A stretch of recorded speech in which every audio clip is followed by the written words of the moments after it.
Buenos días. El argumento de Moncloa para rebajar el delito de malversación era el de igualar el marco penal de España al de la Unión Europea. Armonizarlo, decían. Ahora Bruselas no solo desautoriza esta rebaja de malversación, sino que pide endurecer todos los tipos referentes a la corrupción.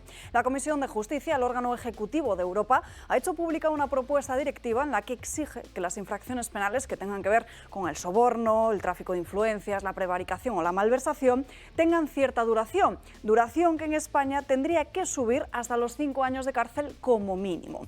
Nace en forma de directiva y todavía necesita recibir el visto bueno del Consejo de la Unión Europea, pero que de aprobarse obligaría a los 27 a adaptar sus condenas. Una norma que endurecería la reforma penal aprobada por parte del gobierno de Pedro Sánchez. Ese traje hecho a medida y con mucho mimo para los golpistas catalanes. Recuerden a todo el gobierno, la reforma es imprescindible, Bruselas fuerza a ello, hay que armonizar las penas con Europa, hay que homologar el castigo con otros países europeos. Mentiras, todo mentiras del lodazal del sanchismo. Avisó el Supremo, lo hace ahora Europa. El tercer castigo a este lucro personal quizás llegue en forma de voto frente al paraíso de la corrupción y la delincuencia.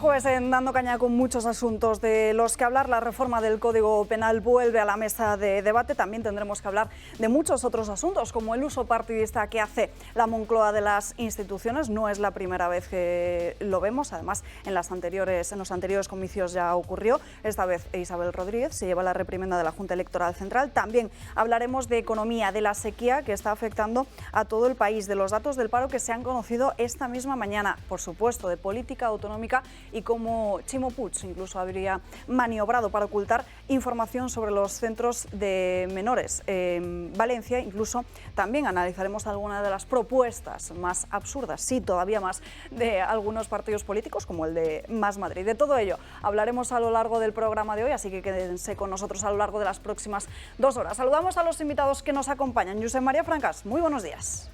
Pues muy buenos días.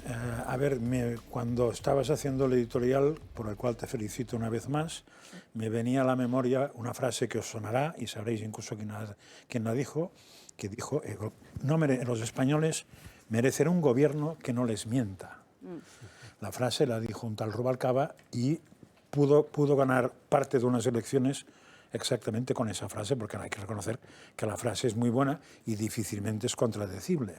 Claro, no merecer un gobierno que nos mienta a merecer un presidente que no hace otra cosa que mentir es un poco, en fin, hay que hacérselo mirar. Con lo cual yo siempre me dirijo a los votantes de Pedro Sánchez, que por socialistas que sean, lo cual me parece muy bien y muy legítimo, hombre, votar a un señor que te toma el pelo abiertamente y te mienta la cara tiene su mérito y yo no se lo recomiendo simplemente por salud mental, ¿no? Aquí vemos una vez más mintiendo sobre el tema de la malversación. Pero lo que es difícil es encontrar una verdad. De hecho, hace pocos días a José Ramón Riera yo le pedí si me podía mandar un textillo sobre mentiras de Pedro Sánchez, que me acaba de mandar esta mañana y que pienso publicar mañana, las mentiras ¿Pero económicas. lo publicas en tu blog o vas a hacer un libro sobre ello? No, un libro no. Bueno, es que no es una ni dos. No, pero ha hecho un resumencito, vamos. No. Dios me libre de hacer un libro, ya escribí en su momento y me harté. No. Simplemente lo voy a publicar y probablemente dedicaré a cada uno de los puntos algún tipo de videíto de esos. Y tal. Pero ya avisaré si lo publico para que la gente lo pueda leer. Pero lo ha dicho José Ramón, que hay que reconocer que suele dar en el blanco. Habrá que leerlo entonces. No entiendo nada. No entiendo nada, punto es. Hoy no, mañana. Hoy hay una entrevista muy interesante sobre un catalán irónico que nadie entenderá nada tampoco, porque se titula que en Cataluña no hay lo dice de otra manera, dice que no hay... Ya lo diré. Espera, lo busco y lo diré después. Sí, pero espérate, que yo lo te tengo por aquí siempre y siempre me mandas por las mañanas. No lo tengo. No me lo has mandado. ¿Cómo? Juan Manuel Cepeda. No. No, Esto fue ayer. pues luego me lo cuentas. Patricia Sanz, muy buenos días. Muy buenos días, Alba. Bueno, pues como también acaba de indicar Josep María, estamos a menos de un mes de las primeras elecciones del año, las elecciones municipales y autonómicas del próximo 28 de mayo, y ya son 3 las denuncias que tenemos contra un ministro del Ejecutivo de Pedro Sánchez, la señora Isabel Rodríguez. Pero bueno, esto no es algo que nos sorprenda, ¿no? Porque esta fue la misma persona del Gobierno de Pedro Sánchez que hace muy poquitos meses proponía un espacio en todo tipo de informativos, es decir, tanto televisión pública como las que no lo son, para contar las cosas que iba haciendo el Gobierno. Por tanto, estos ataques a la libertad de información en ese momento, ahora a la libertad o derecho de sufragio activo, ese derecho a votar de los españoles, pues yo creo que pone de manifiesto 2 cosas. La primera es que el Gobierno o este Gobierno de coalición nunca ha querido gobernar para todos los españoles, porque utiliza de una forma que no es ni ética ni legal los medios públicos, como es la sala de prensa de Moncloa. Y en segundo lugar, que se ha quitado la careta, ¿no?, de cara a las próximas elecciones, donde se vaticina que tanto el Partido Socialista como Podemos, bueno, pues se dé un gran batacazo. Pero cuidado, ¿no?, porque ante los nuevos intentos de esa izquierda rosa de Yolanda Díaz por tratar de forma infantil en los discursos a sus votantes, pues el ciudadano nunca fue tonto. Ha despertado, y no lo digo yo, lo dicen todos los niveles de abstención que incluso se prevén para los próximos comicios, y nos está dando un mensaje muy claro el ciudadano, y es que está cansado de esta parte de la clase política. Así que esta última noticia, ¿no?, de Isabel Rodríguez siendo denunciada por parte de la Junta Electoral Central, yo creo que no nos trae por sorpresa, pero bueno, lo comentaremos. Antonio González Terol, ¿qué tal? Pues bien, vengo de la campaña de Alcorcón, como siempre, y como siempre recuerdos de vecinos de Alcorcón, hay que repetirlo. Oye, estamos ya muy cerca de las elecciones del 28 de mayo, domingo, donde queremos que el centro y la derecha podamos gobernar en Alcorcón y darle un giro político a una ciudad mal gobernada por la izquierda, porque hay municipios de izquierda, oye, que pueden considerarse estar bastante mejor que Alcorcón. Lo último ha sido que ayer me paseaba por una avenida muy importante de allí, la Avenida de la Libertad, qué nombre tan atacado. De libertad poca, ¿no? Precisamente por este gobierno municipal, que acaba de colocar unas bonitas cámaras en los semáforos de Alcorcón para que todo coche que supere ese semáforo sea multado. Y a mí eso pues, no me parece mal. Se han gastado 237.000 euros. Lo impresionante es que parece que se quiere decir que el problema de Alcorcón es que los coches se saltan los semáforos. Alcorcón, desgraciadamente, se le conoce por 2 asesinatos el año pasado, por 54 violaciones, por 1.600 robos, por hace 2 semanas robos a punta de pistola en 2 hoteles. Claro, yo lo que he dicho al gobierno municipal es que lo que creo que hay que hacer con esos 237.000 euros del fondo de resiliencia es haber puesto cámaras perimetrales para que la gente que entra a robar Alcorcón, o viene a asaltar casas Alcorcón, o viene a ocupar casas Alcorcón, que lo suele hacer en un vehículo robado, cuando entren sean detectados por esas cámaras con lectores de matrículas para ser detenidos, que es lo que yo hice en Boadilla.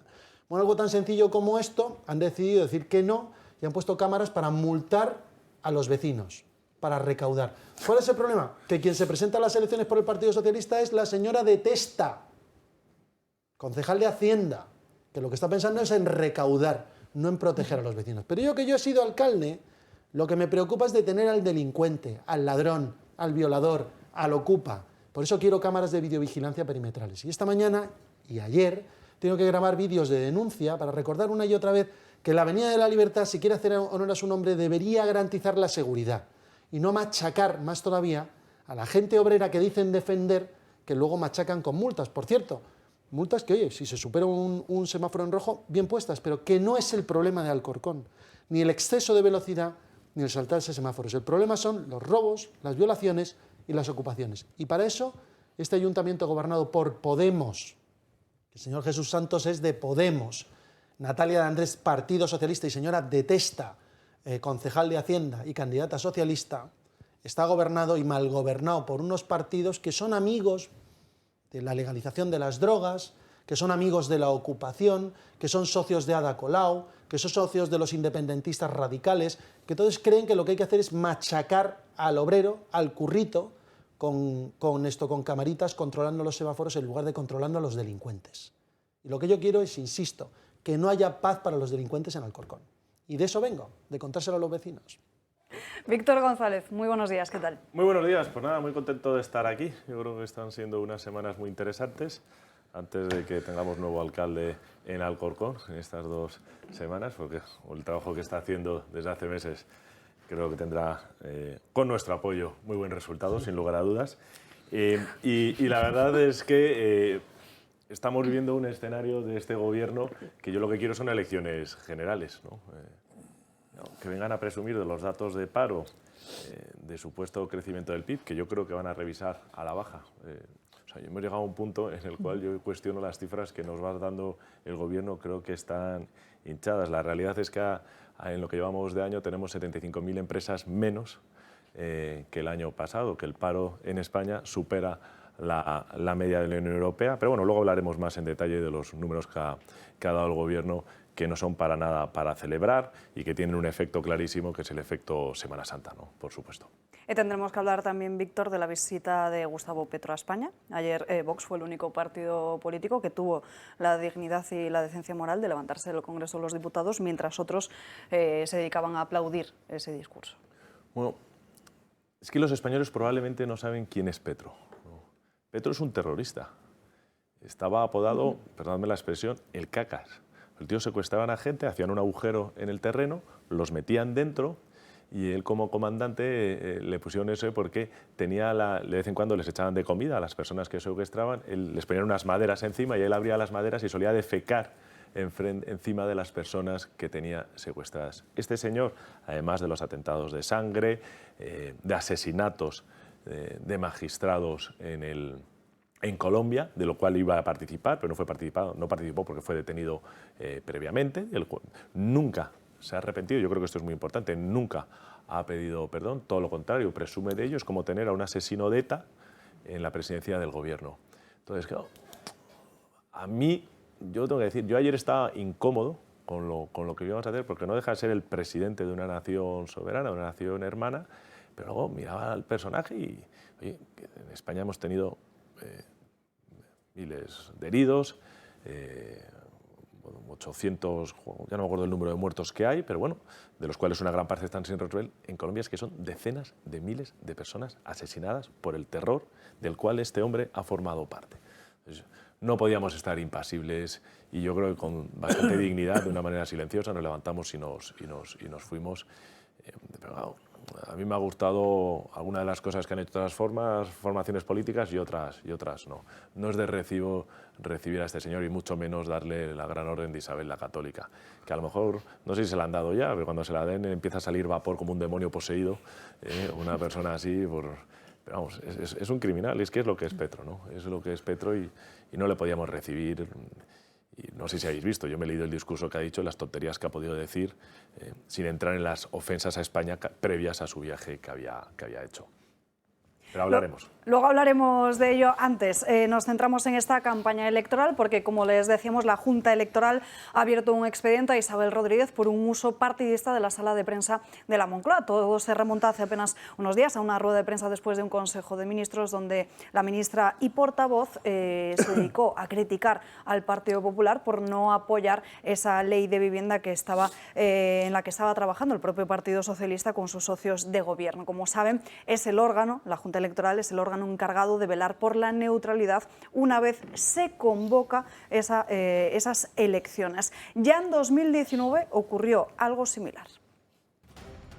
El uso que se está haciendo de la Moncloa por parte del Gobierno parece ser que no es el correcto. La Junta Electoral abre expediente sancionador a la ministra portavoz por propaganda partidista.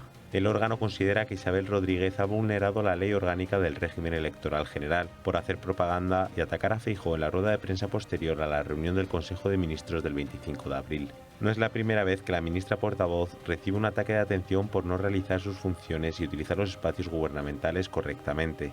El Partido Popular ya denunció anteriormente a Isabel Rodríguez por otras ruedas de prensa. El órgano encargado de velar por la neutralidad y el cumplimiento de la normativa que garantiza la transparencia en los procesos electorales ya ha llamado la atención anteriormente a algún miembro del Gobierno. En 2019, a la entonces ministra de Educación y portavoz Isabel Celaá, la Junta le instó a evitar hacer valoraciones políticas con connotaciones electoralistas a poco tiempo de las elecciones. También Pedro Sánchez fue multado con 500 euros. Grabó una entrevista televisiva emitida en periodo electoral desde la Moncloa y se reprodujo en la página institucional de Presidencia.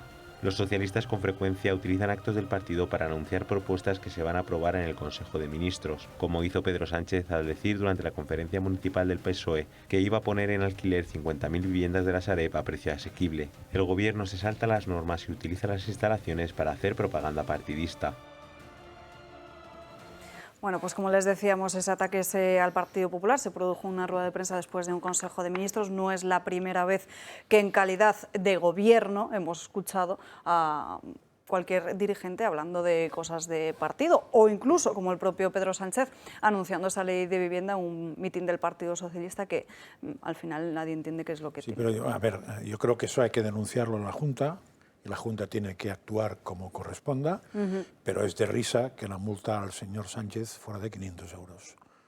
Entre otras cosas porque primero que no la pagó el seguro, ni fueran 2 euros lo pagaría vete a saber quién, pero es ridículo. O sea, eso es, un señor me pega y le dejamos sin postre, pues nada, es una...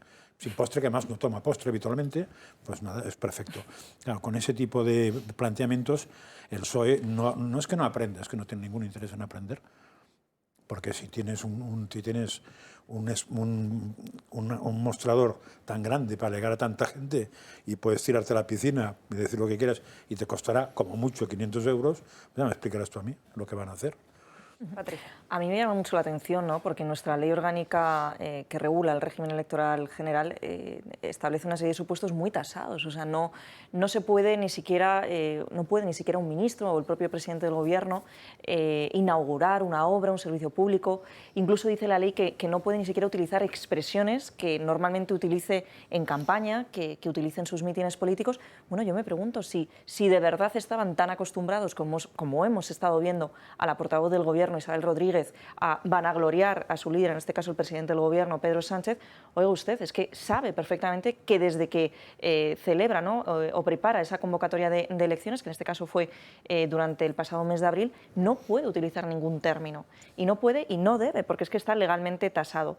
Claro, de todo esto se detrae el maniqueísmo, ¿no? La manipulación que quieren hacer de los ciudadanos. Y esto es muy importante que medios como el nuestro de comunicación lo pongan de manifiesto, porque los ciudadanos no se pueden ver digamos, engañados, ¿no? a pocas semanas que quedan ya de los próximos comicios del 28 de mayo. Es realmente muy grave. Esto es propio de un tipo de gobierno que no respeta las reglas de un régimen democrático como es el nuestro. Y además el reglamento establece precisamente que no se tiene que producir solo durante la campaña electoral, que comienza a partir del 12 de mayo, sino que una vez se produzca esa convocatoria de comicios. Yo, de hecho, yo sé que siempre lo traigo lo mismo, pero claro, como ellos hacen esto de incumplir la ley electoral constantemente, sus discípulos también. La señora de Testa en Alcorcón pues ha puesto, por ejemplo, globos con logotipos del Partido Socialista y con su cara, que están prohibidos por la ley electoral, prohibidos en época de pre-campaña. Los ponen. Carpas con logros y tal, los ponen. Inauguraciones prohibidas, las ponen. No subir a redes sociales financiadas con fondos públicos, consecuciones, los ponen. Todo el día, sobre todo porque están histéricos porque van a perder las elecciones. Pero fijaros que como el presidente del gobierno se lo salta a la torera y él debería dar ejemplo, al final sus acólitos en los municipios y en comunidades autónomas, la ley electoral es para otros. Y la multa debe ser más barata todavía, ¿no? Claro, bueno, no sé si la multa es más barata o proporcional, 500 euros para el presidente del gobierno no es nada, y probablemente para el Partido Socialista de Alcorcón tampoco, porque curiosamente su sede ocupa 4 plantas de un edificio completo. O sea, lo que no puede tener las sedes nacionales de algunos partidos la tiene el PSOE de Alcorcón. O sea, que imaginaros, yo no voy a preguntar de dónde sacan el dinero. Seguro que no les duele la multa, pero hombre, un poquito de fair play, ¿no? Todos los demás pedimos nuestros permisos a la Junta Electoral. Y me han prohibido entrar en los edificios públicos, me prohíben hablar con los funcionarios. Han sancionado a la caravana de las nuevas generaciones simplemente por tocar el claxon cerca de una carpa del Partido Socialista. Oh, Dios mío, pobre alcaldesa socialista. Sus oídos reventaron con el claxon del Partido Popular, ¿no? 80 euros de multa. Esto es lo que están haciendo, porque la democracia está para todos menos para ellos. Esto es como lo de animales en la granja, ¿no? La crítica Animal Farm, crítica al comunismo. Cuando dicen los cerdos, todos los cerdos somos iguales, solo que algunos cerdos son más iguales que otros. Bueno, pues esto es igual. Es decir, la ley es igual para todos menos para ellos, que son más iguales que ninguno, pero por encima de todos los demás. Entonces, bueno, pues es lo que hace. A mí es que no me sorprende nada. Consecución contra consecución. Mentir de una manera tan ostensible como meter en medio de un discurso que está dando con una cuestión que no tiene nada que hablar, las viviendas de la Sareb, cuando lo que tiene que explicar es qué puñetas está pasando en el Sáhara y por qué ha regalado el Sáhara a Marruecos, viene y nos colocan lo de la Sareb, que encima casi todas las viviendas de la Sareb están ocupadas y no se han molestado durante estos 4 años en hacer absolutamente nada, porque ellos creen en la ocupación. Y si no sus socios de Bildu, y si no sus socios de Esquerra, y si no sus socios de Podemos, que dan hasta cursos sobre cómo ocupar las viviendas. Esta es la realidad.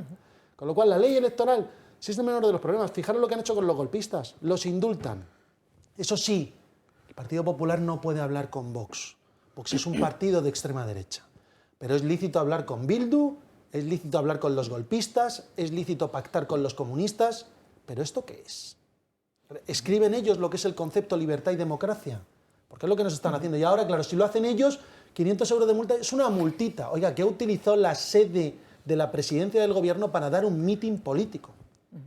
Sin embargo, sí que podemos coincidir en que cuando algunos partidos han tenido mayorías absolutas sí que podían haber agravado esos casos tasados en los que un político no debe inmiscuirse o no debe utilizar el cargo público para hacer bandera de su proyecto político en momentos preelectorales como el actual, y no se ha hecho. Entonces, bueno, es que este es un buen momento para poner sobre la mesa que a lo mejor tenemos que empezar a tasar una serie de supuestos. El tema de la LOREG, el tema, por ejemplo, de las intervenciones en el Congreso por parte de un presidente del Gobierno. Lo decía vuestro candidato cuando la moción de censura, ¿no? No puede ser que una persona esté tanto tiempo hablando. Bueno, pues es que es el momento, es que en el momento en que un político, ¿no? Ese cerdo al que, no por el político, sino por el libro, ese animal, ¿no? Que ocupaba el puesto de otra persona, para que no se convierta de nuevo en ese mismo animal, bueno, pues es que cuando un partido político tiene esa mayoría absoluta, es el momento de cambiar las reglas y no de dejar pasar 4 años más para que el siguiente, que llegue un gobierno como el que tenemos, se aproveche de la situación. Mira, Patricia, desde el principio, no sé si fue ya en la segunda legislatura, se intentaron cambiar el reglamento del Congreso y el reglamento del Senado. No os preocupéis que no va a ocurrir jamás. Nada. Porque la adaptación que hay de cualquiera de los partidos que mandan al reglamento actual ya está bien. Es decir, ya saben que ahora te toca a ti, pero mañana ya me tocará a mí. Entonces, no hay puñetera manera, sobre todo porque, diríamos, no sé si es el que gobierna, que no quiere, porque le va muy, supongo, el que tiene mayoría le va muy bien, ¿cómo va a cambiar eso? Y tendría que hacerlo cuando tiene mayoría, porque va... o sea, aquí, de alguna manera, estamos frente a un rey, como Juan Carlos, que en vez de pasar a democracia se queda todos los poderes. Pero porque o sea, han amordazado completamente el Congreso, porque no solo estamos hablando de intervenciones largas, como el caso de lo que vimos en la moción de censura, que se lo echaba en cara a Ramón Tamames, sino que vemos y asistimos todos los miércoles en las diferentes sesiones de control al Congreso, que es control al Gobierno, como muchos dirigentes políticos de la oposición no pueden preguntar. Y es el caso, Víctor, que os ha pasado muchas veces en Vox, muchas semanas, Santiago Abascal no puede preguntarle directamente al presidente del Gobierno. Bueno, no estamos preguntando, pero luego muchas veces eso es lo que es en el hemiciclo, en la labor de control, que no le puedes preguntar a Sánchez, ¿no? Yo creo que eso está hecho para que no tenga protagonismo. Bien, yo creo que eso es algo que está mal, que no se puede cambiar, pero luego lo que son las preguntas por escrito da igual. Mira, el otro día yo llevo pidiendo la comparecencia en la Comisión de Hacienda, donde la ministra de Hacienda, yo creo que lo he dicho varias veces, la última vez que pasó por la Comisión de Hacienda fue el 20 de abril del año 2021, es decir, lleva 2 años la ministra de Hacienda sin comparecer en la Comisión de Hacienda, que yo solicité estar como portavoz de Hacienda porque pensé que iba a ser lo menos político y lo más técnico. Pero claro, si la ministra no viene, mi labor de control, a la cual se supone que estoy obligado del Gobierno, pues no existe, porque el Gobierno no aparece. Y una de las cosas que llevo, todas las solicitudes de comparecencia que se han hecho en esa comisión, tanto por nuestro partido como por el Partido Popular, han sido rehusadas en toda la legislatura por el Gobierno socialista, no han aceptado ni una sola solicitud de comparecencia. Una de las cosas que yo pedía era la presidenta de la SEPI, ¿no? Por toda la movida que hubo con SAIS en Indra, donde se levantaron una especie de... y que ha sido denegada sistemáticamente, y de repente descubrí, hay una ley que obliga que cuando en una empresa estratégica tú aumentas tu participación, tienes que pedir autorización y te tiene que dar la autorización al Consejo de Ministros por encima del 3%. Y de repente nos enteramos que Amber, que es uno de los accionistas de Indra, propiedad del presidente y propietario del país, del Grupo Prisa. El Consejo de Ministros, el 13 de septiembre del año 2021, lo había autorizado, pero en el informe del Consejo de Ministros no aparecía. ¿Sabes que el Consejo de Ministros se reúne, hace un informe y no aparece? Y entonces nos enteramos porque salió un hecho relevante, lo que se llamaba antes hechos relevantes, publicado por Indra en la Comisión Nacional de Mercado de Valores, donde Indra decía que había sido informado por Amber, que había recibido el visto bueno del Consejo de Ministros. Digo, ¿y cómo han informado estos señores? ¿Por qué no aparece por un lado? Y yo le pregunto al gobierno, oiga, ¿cómo ha informado y quién ha informado y de qué manera ha informado a Amber que pueden seguir adelante? Y la respuesta que nos dan, como saben ustedes, el Consejo de Ministros se reúne, delibera, el informe no tiene que recoger todo lo que está en esa reunión, punto. Dice, oiga, yo no le he preguntado eso, le he preguntado cómo ha informado usted a una sociedad concreta que ha tomado una participación en una sociedad pública y no te responden. Y así llevo año y pico dándole vueltas a la pregunta para que me respondan con respuestas... bueno, al final es, si no hemos podido cambiar la ley electoral, que ha sido promesa de todos los presidentes, los 3 últimos presidentes del gobierno que ha habido en este país, pues no tengo grandes esperanzas hasta que lleguemos nosotros al poder y que vayan a cambiar. Perdonadme estos temas que ya son de un segundo nivel. Yo creo que el cambio de la ley electoral es perentorio. Pero quería decir algo. Has mencionado antes el Sareb. La Sareb española es un modelo de fracaso absoluto. Y yo pongo el ejemplo de Nama, que es el irlandés. Irlanda, en la última gran crisis, tuvo que ser intervenida, rescatada, tuvo una sociedad parecida a la Sareb, de activos inmobiliarios malos o tóxicos, como queráis. Oye, antes del vencimiento lo había devuelto todo, ganando decenas de miles de millones de euros para el gobierno irlandés. Irlanda pagó el rescate antes de tiempo. El último año el PIB creció un 12,5%, si recuerdo bien. La Sareb, que en un principio debía ser algo bastante más atractivo que el NAMA, que el modelo irlandés, pues sigue siendo un modelo de fracaso. Ahí tenemos buena gestión, mala gestión. Buena gestión económica en un país, mala gestión económica en otro país. Y sobre las tendencias perversas que tiene el PSOE, os voy a poner un ejemplo de un hecho real, que de lo que ha ocurrido, que yo creo que todas estas cosas florecen ahora, ¿no? Las últimas elecciones locales que hubo en León, nosotros habíamos sacado 2 concejales. Como éramos una formación joven, más joven de lo que somos ahora, no pudimos mandar delegados a todas las mesas. Pero se cerraron las actas y habíamos sacado 2 concejales. Bueno, pues el lunes o el martes después de la votación, el presidente del PSOE se fue a buscar a los presidentes de las 2 mesas donde justo no había habido delegado de Vox. Y levantaron un acta notarial y decían que donde había tantos votos recogidos en esa mesa de Vox que se habían equivocado, que realmente eran los del PSOE. Y en esas 2 mesas se fueron al juez, el juez lo admitió y donde teníamos 2 concejales los perdimos y por lo tanto el gobierno de la alcaldía de León, que tendría que haber sido del Partido Popular con el apoyo de Vox, lo perdieron. Esto es real. Esto fue en el mes de abril, como recordáis, del año 2019 y tuvimos elecciones en noviembre. ¿Qué pasó en noviembre en esos 2 colegios donde no tuvimos y los mismos votos que habíamos sacado, que dijeron y que un juez admitió, o sea, lo que es algo, un acta cerrada y tal, pues bueno, pusimos un recurso que no fue admitido, nosotros y el Partido Popular, pero los hechos se volvieron a repetir porque se volvieron a convocar a elecciones y los mismos números de votos, en números generales, que habíamos recibido en el mes de abril para las locales, se repitieron para las nacionales. Pero eso no afectó, y a día de hoy el Ayuntamiento de León está en manos del PSOE. Eso es a lo que está dispuesto a hacer el Partido Socialista. Casualidades de la vida en las únicas 2 mesas donde no hubo delegado nuestro. Pero a mí lo que me sorprendió es que hubo un juez que admitiera que 2 presidentes dijeran que se habían confundido y eso significó la pérdida firma de más gente que el presidente, las actas firma de más gente. Pues como digo yo, doctores tiene la Iglesia. Presentamos recursos, no fueron admitidos. ¿Y en el recurso había las firmas de los otros o no? Bueno, el recurso es nuestro, que somos el recurso lo presentamos nosotros. ¿No conseguisteis que el resto de la mesa dijera que no?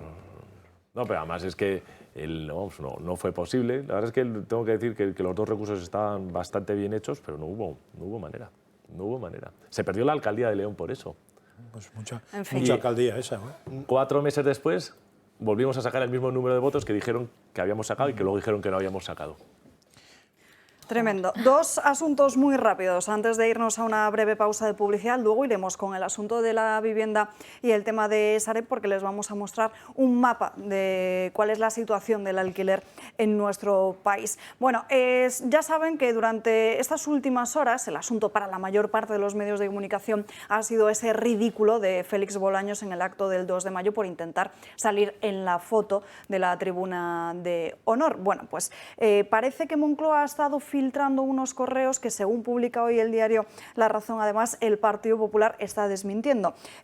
Filtración de correos, uno de ellos se refiere al 28 de abril del gabinete del Ministerio de Presidencia, que confirmaría la asistencia del ministro a los actos oficiales. Además, otro de ellos es el del sábado 29 de abril. El Departamento de Protocolo del Ministerio de la Presidencia pide la escaleta del acto institucional, el guión, y también el sit-in de la fila donde se va a ubicar el ministro. Un email con el que Moncloa trata de desmontar durante estas últimas horas la versión oficial de la presidenta Isabel Díaz Ayuso, que defiende que el ministro pedía presidir el acto madrileño y no solo acudir como un miembro más del gobierno. Pues bueno, el Partido Popular desmiente estos correos. No vamos a darle más bola al asunto porque, como saben, está siendo usado este tema como cortina de humo por parte de Moncloa para evitar hablar de otras cuestiones. Además, hablando de escenarios electorales, El Confidencial publica cómo Feijóo ya estaría asumiendo y ya estaría diciendo a diferentes dirigentes de Génova 13 que tendrán que pactar con Vox después del 28 de mayo. Eso sí, sin mencionar a los de Abascal, dice este medio, el líder popular da por hecho ante sus diputados y senadores que el PP ganará las municipales y asegura la victoria en 6 comunidades. Seguiremos hablando de la precampaña electoral, pero tendrá que ser tras una breve pausa de publicidad. Enseguida volvemos. Esta es la Barcelona del PSC, del Partido Socialista de Cataluña, y de Ada Colau. La Barcelona de la inseguridad, la Barcelona de la suciedad y la Barcelona ocupa. Esta es la Barcelona de Ada Colau. Esta es la Barcelona de Ada Colau. Piensa que el agua, la luz, no tiene ningún tipo de licencia. ¿Habrá que llamar a la policía? Les falta cardio, a la madera les falta cardio. Grábalo.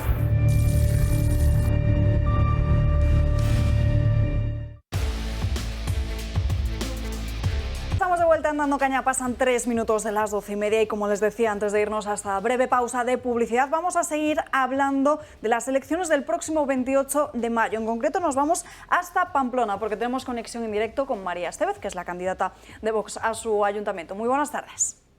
Buenas tardes, gracias.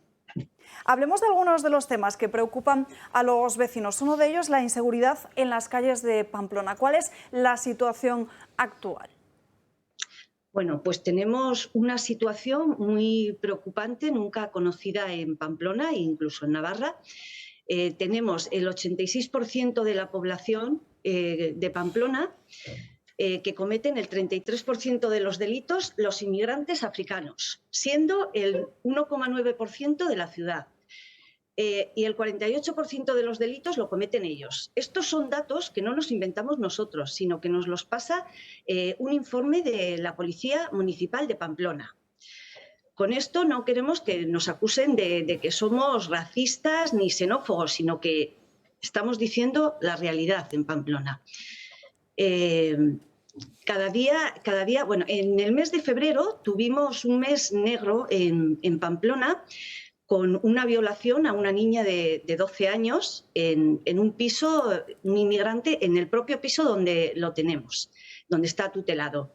Luego tuvimos también en la Plaza del Castillo otra violación, y luego en un barrio muy cerquita de Pamplona, en Orcoyen, tuvimos otra violación grupal también por inmigrantes africanos de una chica discapacitada.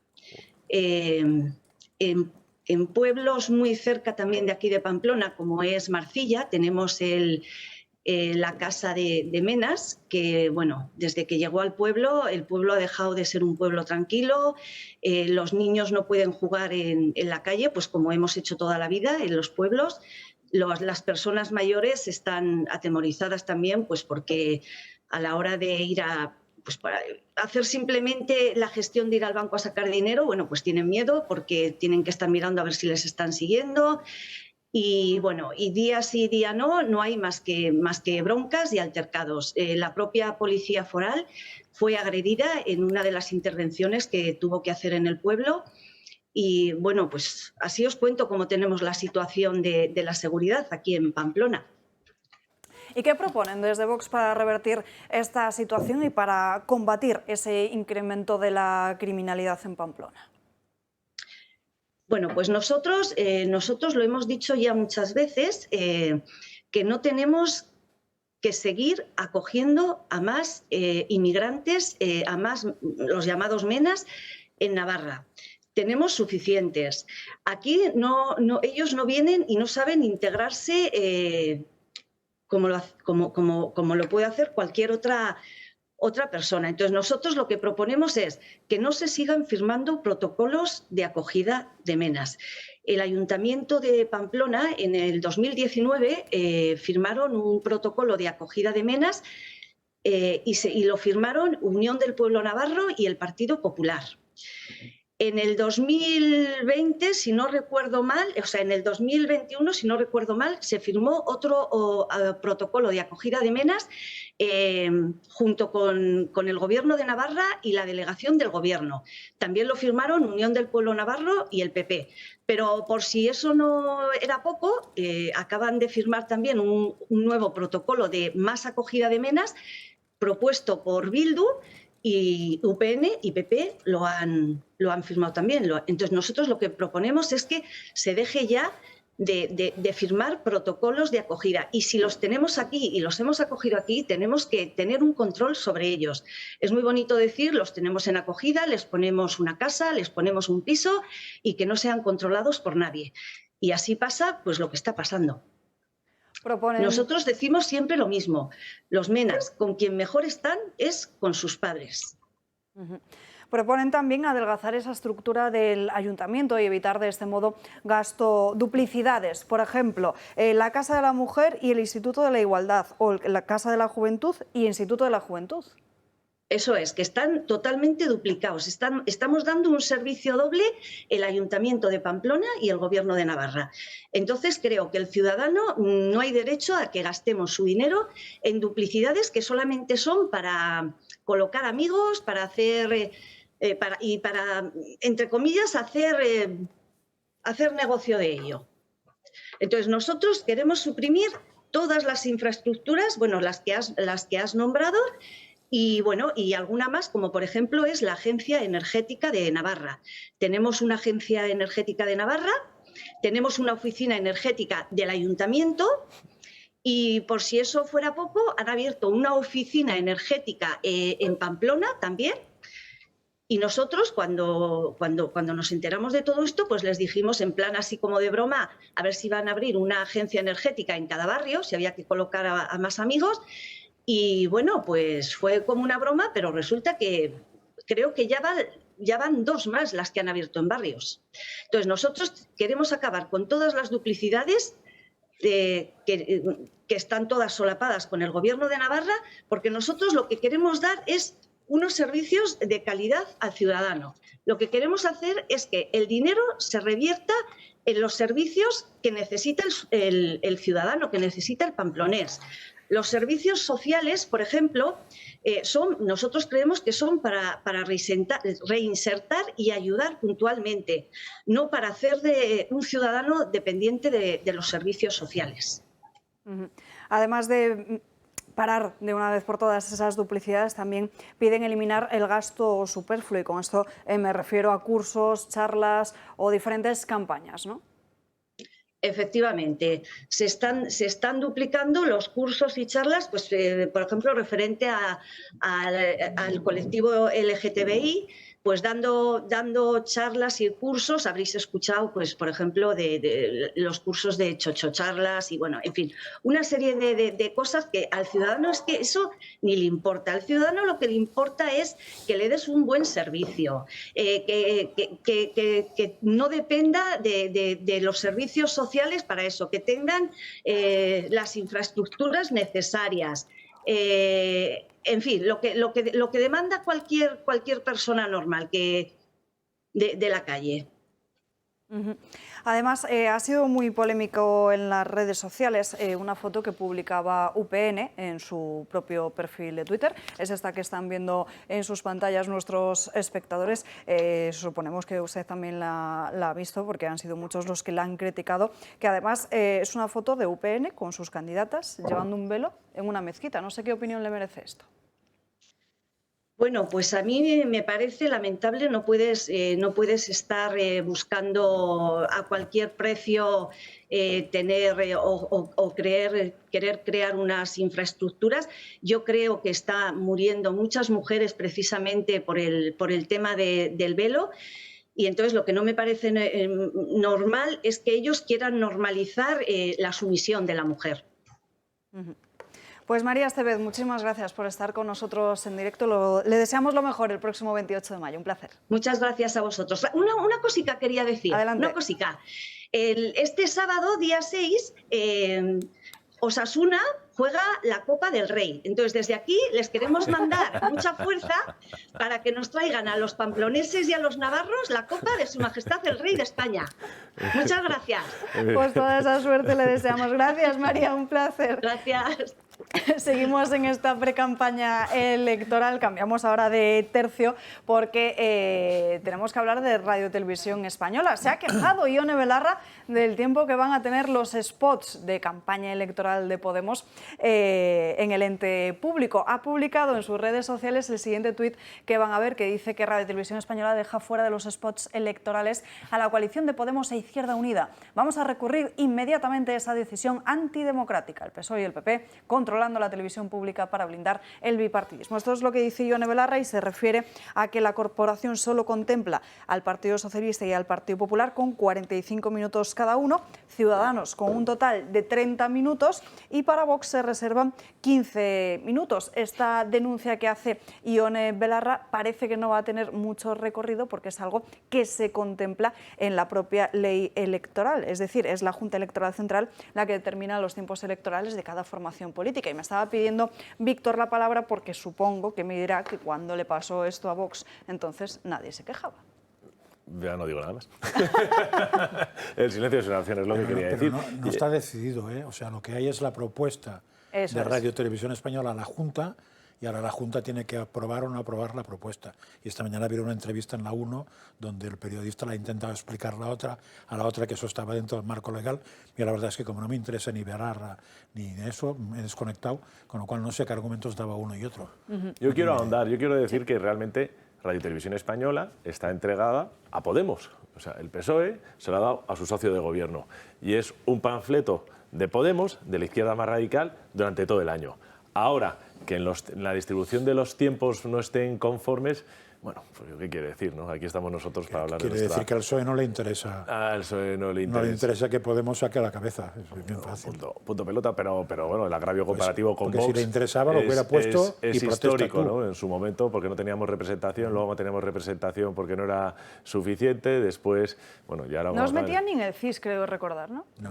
Ahora Sumar sí, fíjate. Pero me ha sorprendido que me hayas dicho Ciudadanos 30 minutos y nosotros 30 15. minutos y vosotros 15, ya sí. Me deja absolutamente descolocado, sí, ¿no? Porque nosotros tenemos 52 diputados, bueno, pero son nacionales, a lo mejor es por local, no lo sé, desconozco la ley, pero que den 30 minutos sí, pero porque a también... Cuidado que no sea Madrid, ¿eso o qué? No, es nacional. No, es municipal, perdón, para el 28 de mayo. Pues igual municipal... Claro, es por eso. Sí que Y tiene se más refiere a representación. también las circunscripciones que se presentaron en los anteriores comicios. Puede ser por la representación Eso que es. tengan a día de hoy. Bueno, lo desconozco, la verdad. Lo que sí que sé es que a Vox nos dan siempre por todas partes y me encanta que esta señora salga a protestar, que es lo que han hecho toda la vida, porque trabajar poco. Bueno, han protestado hasta de Tezanos ahora, ¿no? ¿Sí? Tezanos, que era el ídolo de multitudes PSOE podemitas, ahora es un desastre porque les ha dicho que no van a ningún sitio y que sumar, restar y multiplicar y dividir les está adelantando. No, pero es que es curioso cómo juega la izquierda ahora, ¿no? Durante las pasadas elecciones, en concreto, ¿no? Las generales, sucedió lo que sucedió con los espacios en televisión para Vox, en este caso, que era el que andaba con menos diputados que ahora, y, sin embargo, ahora que no los tienen, que no tienen esa representación conforme a los últimos comicios, ¿no?, que es el criterio, piden más. Y luego el caso de la plataforma de Sumar, que de verdad que yo no lo entiendo, cómo no acometen ya, bueno, pues esa conversión, ¿no?, en partido político para poder, en primer lugar, asumir todas las responsabilidades propias que tiene un partido político cuando se enfrenta a un proceso electoral. Pasar por el Tribunal de Cuentas. Claro, por ejemplo. Y en segundo lugar, que es que les conviene, que es su propia representación en televisión, su propia cuota mediática para poder darse a conocer. Yo, de verdad que no lo entiendo. Yo no tengo claro que les convenga, ¿eh? Yo más bien tengo claro que no les conviene. ¿El aparecer en televisión? No, el ser partido, porque tendrían que convencer a todos los subpartiditos que aceptaran deshacerse e ir al partido. Y eso, claro, eso está no claro deja de ser que por un conveniencia no lo trabajito. hacen, pero tienen que atenerse a las reglas de juego del resto de las formaciones si políticas. Se pueden presentar como lo que son, se ahorrarán problemas y me extrañaría que no pudieran tener representación en televisión a partir de algún tipo de cosa, pero no. No deberían tenerla si no la han tenido anteriormente. Bueno, lo de la televisión, por ir un poco aguas arriba, como ha dicho Víctor, lo de la televisión española, que se quejen justo a Televisión Española los podemitas, cuando si a alguien se le entrevista para criticar la sanidad madrileña ha sido un enfermero casualmente miembro de una candidatura de Podemos. De repente él mismo resulta que no solo es enfermero y es psicólogo, sino que además es psicólogo, y al día siguiente también lo entrevistan con una bata de color diferente. Pero es que más, hay quien llega a jurar que hasta estaba operando y que era cirujano al mismo tiempo siendo miembro de la candidatura de Podemos. Esto lo ha hecho Podemos con Televisión Española y aquí no ha ocurrido nada. Se ha denunciado en la Comisión Mixta de Control Senado-Congreso para la Televisión Española y no ha ocurrido nada. Los mismos que se ponían camisetas negras cuando gobernaba el Partido Popular porque limitábamos cómo era la libertad de prensa de Televisión Española. Cuando son ellos los que han cerrado el Senado y el Congreso, son ellos los que han filtrado las preguntas a los periodistas, son ellos los que han puesto a la Guardia Civil a investigar qué partidos estábamos yendo en contra de las noticias del gobierno. Esto ha ocurrido en este país y Televisión Española ha estado callada. Y encima, lo de la representación de Sumar sí o Sumar no.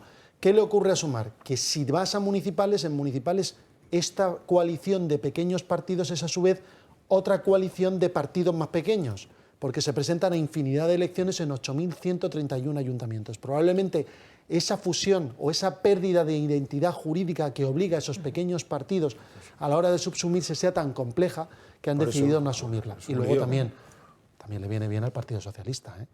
O sea, yo creo que Yolanda Díaz no solo está haciendo un juego, claro, evidentemente con la extrema izquierda, sino que está haciendo un juego con el Partido Socialista. No será la primera vez que nos vemos a los de nueva izquierda terminando de ministros socialistas, habiendo venido del Partido Comunista. Que lo mismo Yolanda Díaz también está investigando esa vía, por lo que pueda suceder. Claro, si es al revés, es que no veo ninguna ventaja en que se transformaran en partido político de cara a ellos. A mí me parece que ella está siendo extremadamente buena con el PSOE para ir a unas elecciones generales como estamos yendo, si van a ir de verdad cara de perro. Con lo cual, oiga, al margen de la colaboración, cuando llegan las generales, siempre los partidos tratan de diferenciarse. Yolanda no está en ese juego. Oye, a lo mejor juega a ser ministra sanchista. Bueno, es que es evidente. Y no lo discuto, claro, quiero decir que puede ser una posibilidad si no se va a la OTAN de secretario general. Es evidente que en caso de que no cambiara el gobierno, estaría Yolanda y su equipo en el futuro gobierno de España con el PSOE. Para eso se ha montado. No hay otra cosa. Sí, porque además solo dan los números si ocurre eso. Si no ocurre eso, no le dan los números. Y en un proceso de fusión de la izquierda. Es decir, la izquierda sabe que fusionados, dudo, porque igual la fusión por absorción, como ahora no, pero en un proceso de absorción tal. Es decir, ahora mismo a la derecha solo quedan 2 partidos y a la izquierda hay 3. Hombre, sobra uno. En ese proceso de absorción. No, claro, pero probablemente sobra uno, quiere decir que sobra Podemos. Y eso vamos a ver cómo les van a dar bofetadas hasta en la cara de identidad. Igual resulta que alguno de estas cosas que se ha parado en juicio sobre financiación ilegal o curiosa, ahora empieza a salir y algún que otro juez, magistrado o lo que sea, lo acepta y no se encuentra en un problema. Veremos qué es lo que sucede. Nos vamos ahora hasta Ceuta, porque hace unos días les contábamos cómo diferentes dirigentes de Vox habían sido agredidos en Lloret del Mar. Además, el agresor era un amigo reconocido de Ada Colau. Pues bien, este 2 de mayo, en un acto oficial con motivo de este día, dirigentes y representantes de la formación política en Ceuta han vuelto a sufrir la violencia. Gabriel Serrano, cuéntanos qué ha pasado. Así es, Alba, los ataques a las carpas de Vox parece ser una actividad que se ha puesto de moda y ya no se respeta nada. En las últimas semanas ha habido muchos intentos de boicot al partido en diferentes municipios de España. La semana pasada, recordemos que en Lloret de Mar, el cantante Cecilio G junto a su novia atacaron a los representantes del partido. Pues hace 2 días en Ceuta, al acabar el acto en honor al teniente Jacinto Ruiz y Mendoza, uno de los combatientes contra las tropas francesas en Madrid en 1808, una persona de nombre Anuar y de origen musulmán se enfrentó a los miembros del partido de Santiago Abascal. Fue contra ellos e intentó golpearles, lanzó lanzó insultos quejándose de que estaban grabando con el móvil y no se quería que saliese su hija. Vox ha denunciado ya los hechos ocurridos. Esta persona fue detenida por la policía en 2015 en la Operación Chacal, una investigación contra el yihadismo. El individuo, junto a otros 3 miembros, formaban un grupo que se basaba en transmitir las influencias del Estado Islámico y, según la Fiscalía, tenían la capacidad para poder desarrollar atentados terroristas en España. Durante su detención se incautaron muchos teléfonos móviles, armas blancas, una pistola, varios cartuchos, pasamontañas, guantes, vamos, indicios de que algo estaban tramando. Finalmente fue puesto en libertad por sentencia del tribunal. Pues no se entiende, Alba, cómo gente así sigue en libertad y se encuentra en nuestras calles. Gracias, Gaby. Bueno, es la eterna pregunta que nos seguimos haciendo, puntualizar únicamente que fue en un acto en honor al teniente Jacinto Ruiz y Mendoza, que fue uno de los combatientes contra las tropas francesas en Madrid en 1808 y no en una carpa electoral, a pesar de que todas las agresiones y la mayor parte de las agresiones que hemos visto a Vox han sido en este tipo de recintos. Bueno, yo quiero decir sobre esto, si me permites, que en Ceuta probablemente seamos la primera fuerza. Y eso es muy, muy importante. Gracias a la nefasta política del gobierno de Sánchez con Marruecos, las últimas encuestas nos indican que probablemente Vox sea la primera fuerza, el segundo sería el Partido Popular, el PSOE pasaría a ser la tercera, y que entonces al señor que encabeza esa previsible victoria por parte de Vox como primera fuerza, pues sea agredida públicamente, bueno, pues habla del deterioro que estamos sufriendo en este país y la posición de riesgo que tienen algunos de nuestros candidatos, que son verdaderos héroes en algunos puntos de España, ¿no? Porque, bueno, ya hemos hablado de Cataluña, nos ha pasado en el País Vasco, en algunos sitios, también, bueno, no vamos a hablar de lo que nos pasó en Vallecas, que son verdaderos valientes, verdaderos valientes. Si ocurriera esto y gobernara Vox sería una novedad en Ceuta, porque el presidente lleva, no sé si son 30 años, ¿no?, el presidente de la ciudad autónoma. Bueno, probablemente nosotros seamos la primera lista con más del 30% de los votos, pero haya un gobierno de coalición sin nosotros. ¿Y cómo se hace eso con el PSOE? Sí, sí. Sí, pero al final también, mérito, pero bueno. Por un lado está ese debate de las agresiones a Vox, que se repiten en todas las campañas electorales, y por el otro, cómo es posible que este tipo de personas detenidas por yihadismo puedan volver a delinquir, agredir perfectamente, insultar, perro, racista, se le ha llamado de todo al dirigente de Vox en Ceuta. ¿Cómo es posible que pueda seguir en suelo español y no ser expulsado inmediatamente? Pues por lo mismo que hay gente que lleva 200 atracos pequeñitos en sus espaldas, entra en la comisaría y sale al mismo día o el día siguiente. Mira, eso... Porque tenemos un código penal que habría que, con una cabeza clara de alguien, habría que reestructurar para que tuviera eficacia, pero como no está reestructurado, sino que está hecho a pedacitos, han ido cambiando pedacitos, y pedacitos aquí, pedacitos allá, y además siempre se trata de favorecer al malo, en vez de defender al bueno, pues con eso tenemos lo que tenemos.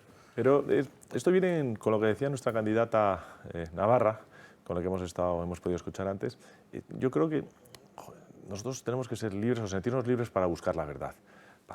Para conocer, buscar la verdad, tienes que tener los datos que nos daba sobre Pamplona de la delincuencia de origen africana. Creo que decía que más del 80% de los crímenes... decía. Dice, oye, es que es un problemón. O sea, aquí no se trata de... pueden venir donde vean, pero oye, ¿por qué un colectivo de inmigrantes son responsables de más de los 80%, perdona, de los crímenes? ¿A qué se debe? Entonces, conociendo esa información... analizando esa información puedes empezar a buscar soluciones. Si ocultas esa información, si la terminas, que pues, está ocurrido en Alemania, ha ocurrido en Dinamarca, ha ocurrido en Suecia, ha ocurrido en muchos países, malamente vas a poder, y además crear resentimiento, y al final lo que estás haciendo es que si no responde el Estado, si no responden las autoridades, lo terminarán haciendo las personas, lo cual es la ley de la selva, ¿no? Bueno, pues lo mismo ocurre aquí. ¿Cómo puede ser un señor que tenía que haber sido expulsado de España andar libre por la calle y terminar matando a un sacristán en Algeciras? Es que es algo que, claro, tú te pones a reflexionar eso fríamente, pero ¿cómo puede ocurrir eso en este país? Y hay un problema muy grande que nosotros lo denunciamos abiertamente, a riesgo de ser acusados de racistas, pero sobre el que hay que trabajar. No puede ser que un niño mena le cueste a la administración, dependiendo de las comunidades autónomas, entre 4.000 y pico. Ahora en Madrid, los últimos 26, con más de 4 millones, salen a 7.600 euros al mes. Todos los que somos padres de familia, con 7.600 euros al mes, mandas a tu hijo al mejor colegio, al más caro, al más selecto de cualquier país del mundo, te sobra dinero para pagarle la carrera donde y a tú un quieras. hotel, si quieres, para Entonces, algo estamos haciendo mal cuando destinamos tantísimos recursos, lo cual yo creo que es profundamente injusto. Ya no lo miro sobre ese chaval Mena que ha llegado a España, que habrá que ver cómo la entendemos, es realmente justo sobre la sociedad española y sobre muchísimas familias que tienen muchísimos problemas para poder educar y llegar a final de mes, para poder alimentar y vestir a sus hijos. Eso yo creo que son temas fundamentales que hay que tratarlo, porque la verdadera caridad, cuando dices cuida de lo tuyo, decía Ortega y Gasset, y cuida de lo que es de todos, empieza por uno mismo. Tenemos que empezar a cuidar a nuestros vecinos, a nuestra gente, y luego podremos asistir a los Víctor, que has hablado de transparencia, voy a leer, si me dejáis, una cosa que me llegó hace unos días y ahora me di cuenta y me he dado cuenta hoy. Es un texto de Madrid, el 9 de febrero de 1922. O sea, lleva tiempo, pero es muy significativo. Comunicado del régimen interior de una empresa que se llama Trablisa. Coordinación del Servicio Aerométrico de Madrid. A personal de seguridad. Asunto operativa bandas conflictivas. Dice el texto. La brigada móvil va a estar realizando durante estas fechas una operativa especial con motivo de las agresiones con arma blanca entre bandas. Es muy importante que los que detecten la presencia de este tipo de individuos se comuniquen a PSC, que no sé qué es. Y a la hora de abordar los informes no se haga referencia a las etnias de los implicados. Hay que definirles como banda de jóvenes conflictivos. Gracias por su colaboración. No se haga referencia a las etnias de Pero los esto es lo que estaba ocurriendo en Alemania hace 2 años, recordáis que se dispararon los casos de violaciones y la policía estaban obligados, no se les permitía decir que eran inmigrantes musulmanes. Lo tenían prohibido taxativamente. Todo el mundo lo sabía y al final el escándalo fue que saltó por los aires. Bueno, yo creo que la verdad, si conoces la verdad, puedes solucionar un problema. Si no, no lo puedes hacer. Es imposible. Y a la cuando vuelta de la siguiente pausa de publicidad les contaremos la verdad, porque no era mentira eso que decía el gobierno de que había que reformar la malversación y eliminar el delito de sedición para homologarnos con Europa. Todo esto y muchos otros asuntos a la vuelta de una pequeña pausa. Te esperamos.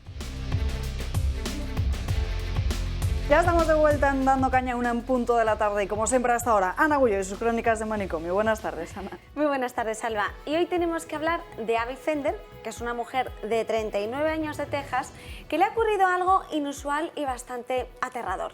Tras someterse a una operación de espalda, se despertó de la cirugía con otro acento. Abby sufría unos fuertes dolores a causa de una hernia discal y por eso decidió someterse a una operación. Lo que nadie se esperaba es que Abby se despertó en un primer momento sin habla. Sus cuerdas vocales estaban paralizadas y no podía articular palabra. Después de unos días consiguió hablar, pero no como esperaba. El tono de su voz era muy alto y agudo. Aunque lo peor fue lo que le ocurrió días después. Su acento se transformó en ruso, posteriormente en ucraniano y acabó hablando con acento australiano. Fue sometida a varias pruebas para determinar si su cirugía de hernia le había provocado un desgarro dural, es decir, una lesión que se produce cuando se daña la cubierta de la médula espinal. Pero las pruebas fueron inconcluyentes. No pudieron demostrar que su trastorno fue provocado por la cirugía. Al final, y gracias a tratamientos de logopedia, consiguió recuperar su tono de voz, pero ella dice que ha pasado, ella además era cantante y tuvo que dejar los escenarios, era cantante profesional y ha dicho que el proceso ha sido largo, ha sido duro, porque claro, en el logopeda lo que te hacen es al final no solo volver a coordinar todo ese habla y la musculatura con la boca, la lengua y la mandíbula, sino también trabajar la dicción. Entonces, que ha sido un proceso muy largo, que lo ha pasado muy mal, porque es que nos dices que iba cambiando los acentos, pero dice, yo creo que no había pisado la pobre Ucrania en su vida, y es un síndrome además muy curioso, porque se describió por primera vez en 1907, en el siglo XX, y entonces es un síndrome que simplemente se han registrado como unos 70 casos desde entonces a nivel mundial.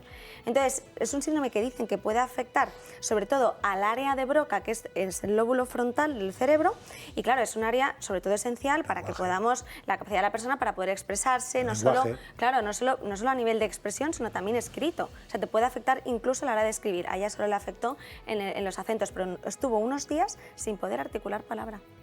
Pero madre de Dios, qué horror, pobre mujer. Hay cosas peores, ¿eh? Sí, Hombre, bueno, ya, sí, claro que sí. Dentro de lo que Pero- cabe, esto, si no fuera cantante, probablemente incluso... Siempre hay lo hubiera- alguien que va a estar peor que tú. No, y Eso si no desde fuera luego. cantante igual lo podría explotar, eso de tener acentos en distintos sitios, claro, siendo cantante tan hundido. Bueno, decía que hubo un momento en el que la gente decía, ¿pero tú de dónde eres? Y se lo inventaba, decía, pues soy de Ucrania. Y claro, le empezaban a hablar en ucraniano y decía, no, es que mira, entonces ya tenía que volver a contar la historia desde el principio. Al principio, o sea, sobre todo sus familiares se reían de ella porque en un primer momento, cuando ya empieza a articular palabra, el tono era muy agudo y muy alto, entonces decían que hablaba como Minnie Mouse, pero rusa. Dices, es una rusa Minnie Mouse, o sea, tienes el mismo tono, pero a lo, bueno, horrible.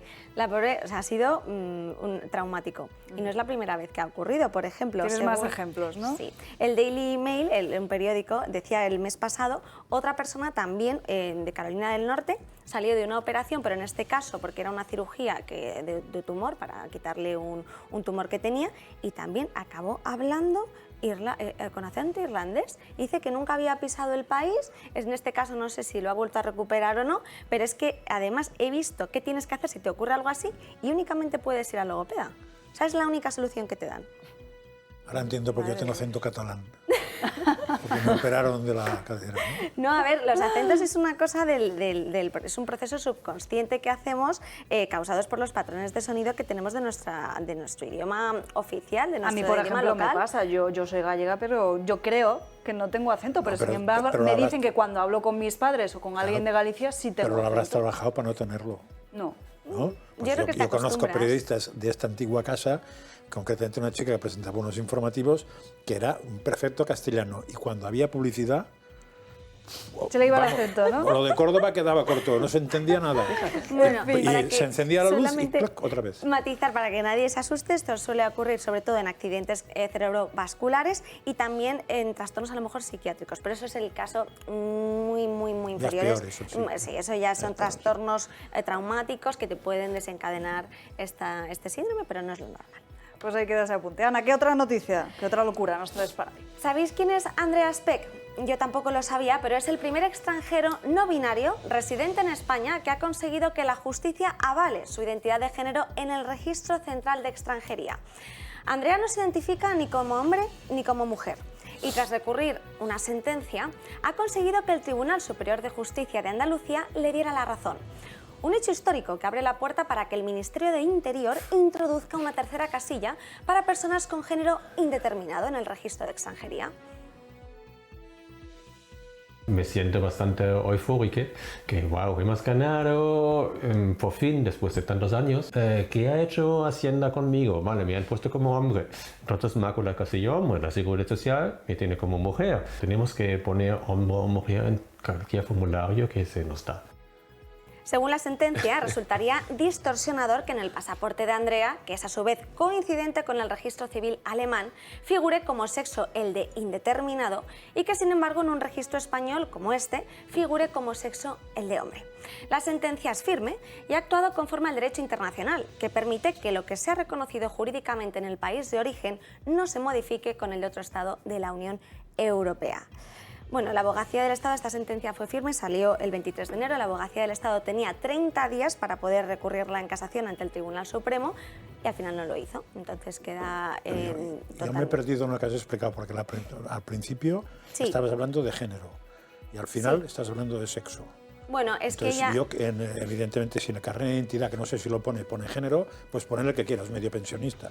Si quieres poner sexo, aunque lo diga el tribunal de la China... A ti ese tema te enfada mucho, Solo hay Franca, dos. sí. Yo Es la primera vez que lo de... coincido. No, es que además- Es que lo de ser género biólogo con tiene su cosa, claro. el ¿Sabes sexo, por qué? pero al final ¿Sabes? nos están llevando esto. ¿Sabes por qué? Porque sí que he hecho ese matiz luego al final porque lo hace la sentencia al determinar. En un primer momento, cuando él recurrió en un juicio contencioso, lo rechazaron. ¿Lo rechazaron por qué? Porque nuestra legislación española no admite la mención oficial a otro sexo que no sea el de Es que no hombre o hay otro. mujer.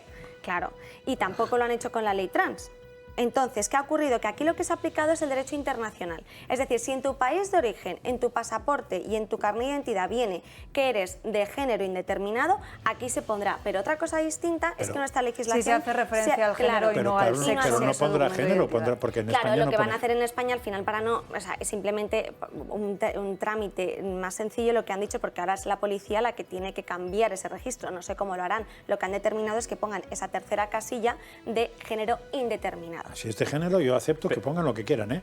Pero como pongan sexo, por muchos tribunales que lo digan, están metiendo la pata y están haciendo... No, es que es contrario a lo que dice la legislación. Una tontería, vamos. Salvajada no, porque ya les gustaría. Víctor. A mí me parece una pérdida de tiempo y de recursos que este señor encima en Andalucía y que la administración esté para estas cosas. Yo coincido con lo que tú estás diciendo. Yo creo que le hemos visto y le hemos escuchado, ya que hablabas de tonos antes, graves, y hemos llegado a que es un mamífero, que es un Homo sapiens y que es cromosoma 23 XY, sin lugar a dudas. Y eso son 3 certezas biológicas. Entonces, lo que se quiera sentir, pues respetando su vida privada, quién soy yo, parecía absolutamente nada. Que haya la capacidad de meterse en una discusión legal para decidir que sea público y notorio lo que se quiera sentir y que tenga que sentir, yo creo que en nuestra documentación lo que tiene que estar definido es nuestra sexualidad, que viene marcada por nuestra biología. Punto pelota. Que no es discutible, es que no puedes discutir tu cromosoma 23, es lo que te ha tocado. O sea, las únicas comunidades, por ejemplo, que tienen personas no binarias en las leyes trans o LGTBI son La Rioja, Canarias y Navarra. ¿Vale? Entonces, ahora lo que van a hacer es que esto, como abre la puerta, porque este es el Registro Central de Extranjería, esto abre la puerta para que, por ejemplo, el presidente de la Asociación No Binarias, Darko Decimavilla, va a estimar que en unos días va a inscribir en el Registro Civil una solicitud para inscribirse como persona no binaria. Ya, entonces, pero ¿cuál es el de fondo de ese punto? ¿Que te dan más subvenciones, que te dan más ayudas? Porque, oye, si esto hay razones fiscales, yo me apunto. O sea, si me declaro neutral y me reducen un 2% el IRPF, pues yo mañana te prometo que mañana me hago, ¿qué es lo que es? No binario. No binario. Después de 9 hijos, no, es indeterminado. No dice nada no binario. Yo no soy binario, pues evidentemente en yo casa no soy nadie va a binario. dudar de mi género. Pero yo me hago, si me dan razones fiscales... Oye, yo por ¿alguien es razón, binario? lo empiezo a decir así, por razón fiscal. ¿Alguien será binario? Aquí lo hemos comentado muchas veces, que el ser no binario binario también está metiendo el concepto de binario no binario. O sea, Pues he traído usted binario y no binario, se nace del 0 y el 1 para todo el planteamiento informático. Donde nace lo binario, el 0 y el 1, es una cuestión de matemáticas. No tiene nada que ver con el sexo, con el género, con nada. Se lo han inventado ahora, pues que se lo inventen. Por cierto, podías haber añadido, cuando has hecho la clasificación de hombre, son primates también. Efectivamente. Por si alguien le ofende. De la misma manera que podías decir Entre mamífero y Homo sapiens, primates. Claro, y el mamífero se podía explicar en castellano que es mamón, porque mamífero y mamón quiere decir lo mismo. Sí, pero... Mamíferos que maman, y los mamones también maman. Lo digo porque se puede usar, y no es un problema científico, el usar mamón en vez de mamífero, porque en latín es mammalia, que es como se llama el grupo zoológico a la que pertenecemos. Oye, pero con noticias como esta estamos yendo hasta el final del manicomio, ¿eh? Porque ayer, este fin de semana, veía un vídeo de una mujer en Estados Unidos que decía que le habían quitado los ojos porque ella decía que sentía que no tenía que ver. Entonces, pues que había que ir a un médico a someterse a una operación para quitarle los ojos. En fin, tremendo. Ana Gullo, gracias por estas crónicas de manicomio. Nos vemos mañana con más asuntos. Y ahora sí, vamos a ver qué es lo que ha dicho Bruselas y cómo podría obligar a nuestro país, a España, a volver a endurecer diferentes delitos de la corrupción, como por ejemplo la malversación que creó a medida para sus socios separatistas de Cataluña. El Código Penal español podría tener otra vez un cambio, y todo por el delito de malversación. Y es que, aunque intentaron vender que España se iba a parecer a los vecinos europeos, Bruselas parece que le ha parado los pies al gobierno. La pena máxima actual prevista para el delito de malversación de fondos públicos, que ahora mismo tiene un máximo de 4 años, está por debajo del mínimo que plantea la Comisión Europea. Y es que Bruselas propone una prisión máxima de al menos 5 años. La Directiva Europea establece así en su artículo 9 que este tipo de delito en el sector público es el compromiso, el desembolso o la apropiación de un funcionario público de bienes cuya gestión le haya sido confiada en contra de la finalidad para la que fueron destinados. El Código Penal español, sin embargo, dice que para que haya malversación debe de haber ánimo de lucro. ¿Y esto cómo influye a personas como los líderes del procés? De ninguna manera, porque la nueva reforma solo afectaría a los nuevos casos que se produjeran tras su entrada en vigor. Es decir, que es muy improbable que influya en el futuro de los que aún no han sido juzgados, como por ejemplo Carles Puigdemont. Un hecho que desde la Moncloa ya están estudiando, pero todo apunta a que muy a su pesar deberán dar marcha atrás. Bueno, pues no era para homologarse a Europa. O sea, lo que se está diciendo es que pasaría lo mismo que con la ley del sí es sí, que por mucho que la modifiques, si ha estado en vigor, afecta a todos hasta el momento que se modifica, si la quieren usar. Aquí pasaría absolutamente igual. Lo que pasa es que el matiz es interesante del tema este de si te lo llevas para ti o lo gastas para otra cosa, porque esto en su momento creo que en el Código Español no se distinguía y hacía unos cuantos años se cambió y fue la primera trampa, ¿eh? O sea, esto ya vuelve a un estado que era anterior. Sí que es muy curioso, más que curioso, es significativo lo que has dicho tú antes, que el argumento de España, de España no, España es seria, ¿eh? El argumento de Pedro Sánchez de equipararnos con Europa, una vez más, le deja con el trasero al aire, por no decirlo de otra manera. Pero, claro, tampoco es una novedad, porque ya hemos dicho que verdades, yo no sé cuál tiene, igual no se llama ni Pedro. Bueno, ya se dijo en el Congreso de los Diputados cuando hablaron de la homologación y se pusieron ejemplos de varios países dentro de la Unión Europea donde las penas eran mucho más duras. Y mientras que se está haciendo una directiva comunitaria que ya está aprobada para los whistleblowers, los denunciantes de la corrupción, resulta que aquí vamos en contra de mayores penas en los delitos asociados a la corrupción, con lo cual la malversación, la prevaricación, pero en concreto en la malversación por un caso muy específico.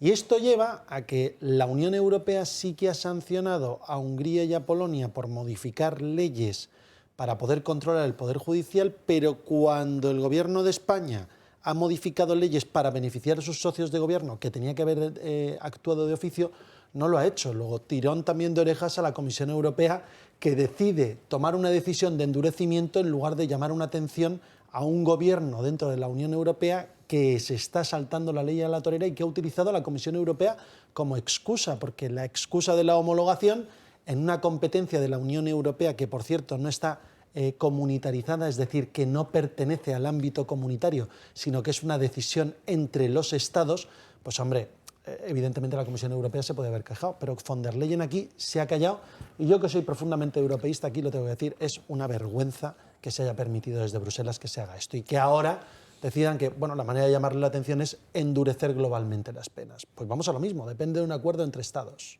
con lo cual a ver qué hace ahora la Comisión Europea.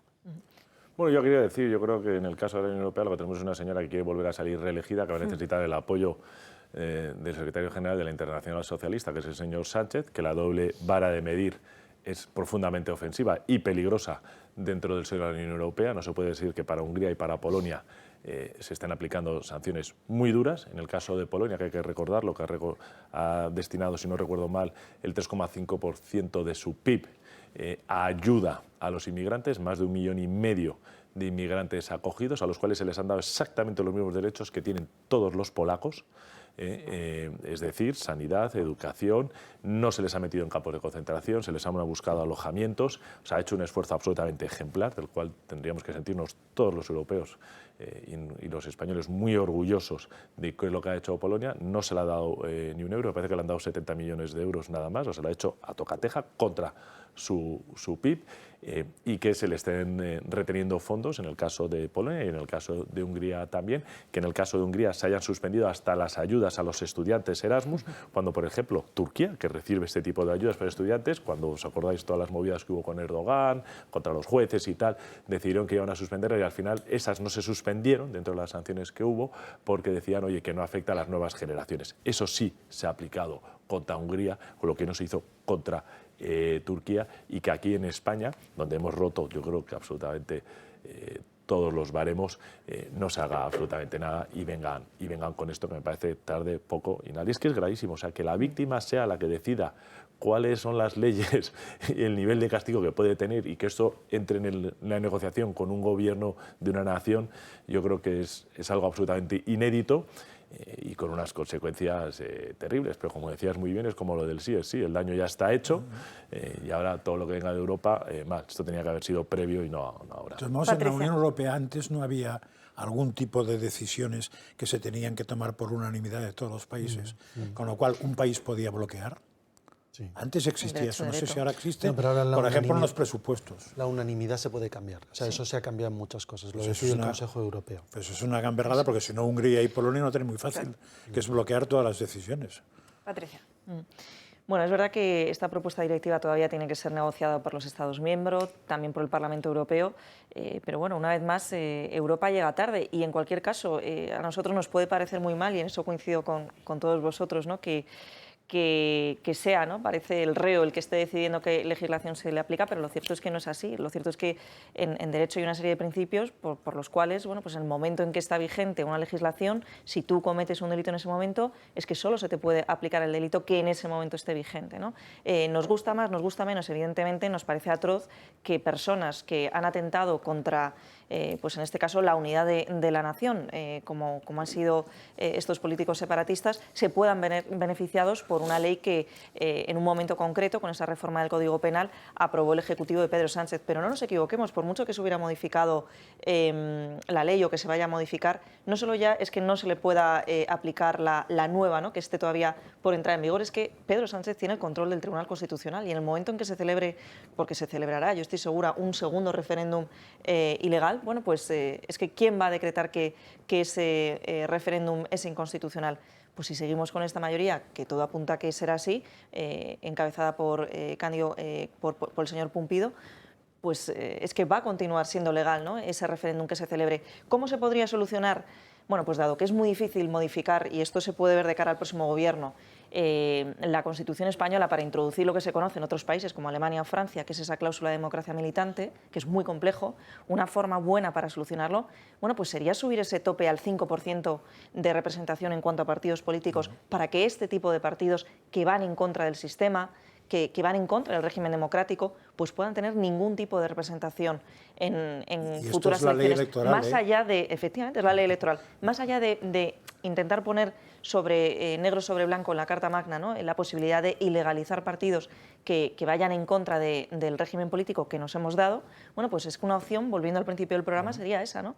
Cambiar la ley orgánica de régimen electoral general e impedir que puedan seguir actuando, que es que esta es muy grave, es que estamos hablando de personas que han sido condenadas por la justicia española, que han llegado a estar huidos de la justicia española y que vuelven a disfrutar de su derecho de sufragio pasivo, es decir, de ser elegibles en unas elecciones. Sí, pero a ver, yo creo que el problema de fondo, o sea, eso es uno de los problemas, pero hay uno mucho más de fondo, que es la valoración de la unidad de España.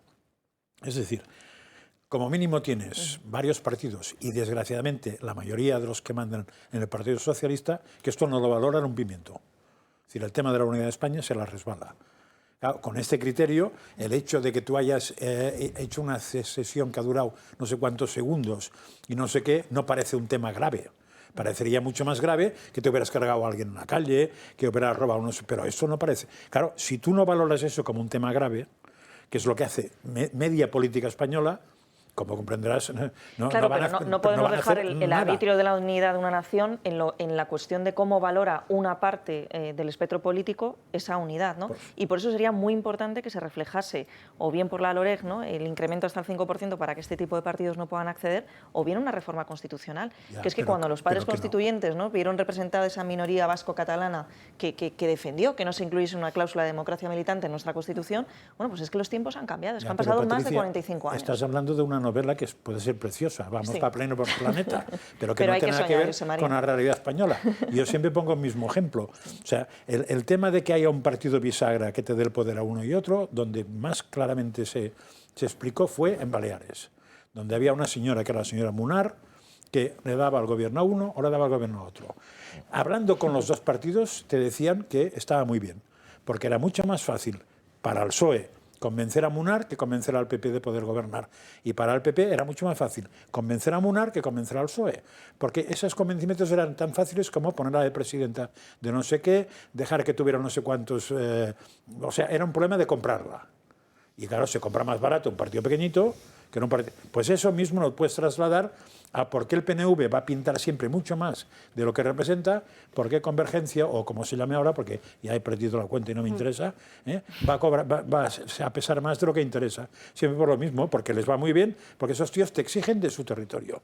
Como a mí el tema de la unidad... Explico, no soy yo. Sánchez, la unidad de España le importa un rábano, pues a mí que me da igual que ahí tengan más cosas si me dejan gobernar aquí, que me dejen el resto. Entonces, no tiene arreglo, eso no tiene ningún arreglo. El único arreglo que podía haber tenido es mayoría absoluta que tuvo Rajoy, que había cambiado la ley electoral y hubiéramos visto, porque igual cuando ganan los otros te la cambian otra vez, o sea... Pero en fin, al menos sería, habrías hecho algo, es en imposible pro que vuelva a suceder. También es verdad que si tú cambias la ley electoral, teniendo mayoría absoluta, en las siguientes elecciones van con la ley electoral nueva. Con lo cual ya no salen las representatividades que tenías. O sea que tampoco es tan negativo cambiarla, o te puede traer, pero no lo va a hacer. Yo me juego el cuello de que no lo va a hacer nadie. No puede ser que partidos como Bildu, que tienen 200 y pico mil, pero lo sabrá mejor que yo, votos, tengan la representación que tienen. Porque se presentan en sitios formaciones concentrados que no son de mi agrado, como PACMA, que saca 300.000 y no tiene ni un solo diputado. No puede ser. Porque PACMA se presenta en toda España y los votos en dos provincias. Pero es que el voto de un ceutí o el voto de un murciano y el voto de un señor tienen que valer exactamente. Pues no valen igual. Ya, pero no valen lo mismo. Yo solo creo que puedes hacerlo de una manera. Sobre todo eso. cuando tenemos dos cámaras y una es el Senado. Solo pasa en las europeas. Yo creo que eso es un gravísimo error. Solo pasa en las que europeas. viene del texto constituyente. Si hay circunscripción única, eso funciona así. Y si no hay circunscripción única, ahí ya las soy como los franceses, jacobitas, un francés, un voto. Punto pelota. Terol. No, lo que dice Víctor. EH Bildu 5 escaños, 277.000 votos, más país 3 escaños con 559.000. Es decir, por una cuestión de circunscripciones y por ese premio que se le da, me parece que es por cada provincia, ¿no? Bueno, como hay un mínimo por provincia, y a partir de ahí, según los habitantes, va subiendo, pues ahí hay un mínimo. El problema de cambiar la ley electoral solo con mayoría absoluta es que el siguiente te lo puede cambiar en cuanto el equilibrio vuelva a cambiar. Sí, el siguiente con mayoría absoluta otra vez. Sí, por supuesto, pero es muy difícil. Lo lógico es que aquí, en algún momento, y es verdad que Rajoy tuvo la oportunidad con 186 escaños, yo incluso tuve la oportunidad de hablarlo con él personalmente en el 2014, creo que fue, que nos íbamos a las elecciones municipales del 15, y ese mes de julio teníamos convención nacional o teníamos una escuela nacional del partido. Me acuerdo que yo le decía, presidente, va a haber una modificación de la ley electoral que puede afectar a lo municipal, porque se hablaba de que Colau podía ganar. Y él estaba muy convencido de que sí, pero es cierto que en septiembre falleció Emilio Botín, hubo funeral de Estado, volví a estar con él y me dijo, mira, Antonio, es que hemos intentado llegar a un acuerdo con todas las formaciones políticas, fundamentalmente con las más grandes, y no ha habido consenso. Es cierto que una ley electoral es suficientemente importante como para que se consensuase entre todos, mientras que se miren los intereses particulares. Pues yo voy a diferir ahí, porque si un partido obtiene una mayoría absoluta, yo creo que hay consenso por parte de la población suficiente como para apoyarlo. Que peores leyes se han estado aprobando durante este Ejecutivo y no disponían de mayoría absoluta. Que no te discuto que utilicemos como ellos utilizan las mayorías parlamentarias para hacer todas las perrerías. Y luego nosotros ¿Parlamentarias? Por supuesto, para intentar... Pero porque han pactado entre ellos, no porque les ha apoyado el pueblo. Segundo, que fue como sucedió con Mariano Rajoy. Lo que te digo es, si eso es así, yo confío en que lleguemos a un punto donde haya una propuesta seria de modificación, que la voten en que no. Es otra novela que eso pase factura, porque es verdad que lo que se podía haber hecho, a pesar de todo, es haber llevado la modificación legislativa al Congreso de los Diputados. Oye, y que el PSOE hubiese votado que no, y que el PNV hubiese votado que no. Evidentemente el PNV no va a votar que sí a algo que le quita una hiperrepresentación que es injusta, ni Bildu, ni tal, pero el Partido Socialista y el Partido Popular, pues yo estoy seguro que sí, y habrá otros partidos que probablemente no. Estoy seguro que no. Bueno, nosotros, yo te digo que una modificación legislativa para reforzar tal, a nosotros nos conviene, porque nosotros hasta ahora... Ya, pero si te conviene a ti, no le conviene a él. Francas, que lo que te estoy diciendo, que lo que digo es que a él no le conviene, que lo tengo claro, pero como Patricia llama al apoyo de la representatividad, no de los representantes populares, sino que el pueblo se lo pide, pues llevémoslo al Congreso de los Diputados, que voten que no y veamos el coste que tiene con esa supuesta gente que en la calle Incluso te digo más. Bueno, vamos a dejarlo aquí porque tenemos muchos más temas encima de la mesa y os estáis enrocando en este, pero es muy interesante y de hecho aquí hemos visto muchas veces cómo en todas las elecciones generales luego hemos hecho el cálculo de por votos cuántos escaños corresponderían a unos y a otros y la situación cambia bastante. En fin, libertad de prensa. Atención al informe que publica Reporteros Sin Fronteras en las últimas horas. Lo publicó ayer, día 3, con motivo del Día de la Libertad de Prensa, porque España ha retrocedido 4 posiciones en este índice de libertad de prensa. Lo que se dice es que ya el tema catalán no influye tanto, pero que crece la polarización política en los medios de comunicación y además que persisten leyes y actuaciones judiciales cuestionables, también referidas a este asunto. Además, nos vamos ahora con materia de sequía, porque les hemos estado contando cómo en los últimos días este tema preocupa a toda España, en especial a los agricultores, como incluso el Partido Socialista se ha sacado de la chistera ahora el tema de Doñana para poder atacar a Partido Popular y Vox. Pero atención, porque los varones socialistas se están rebelando contra la propia ministra de Transición Ecológica, Marian Vallejo.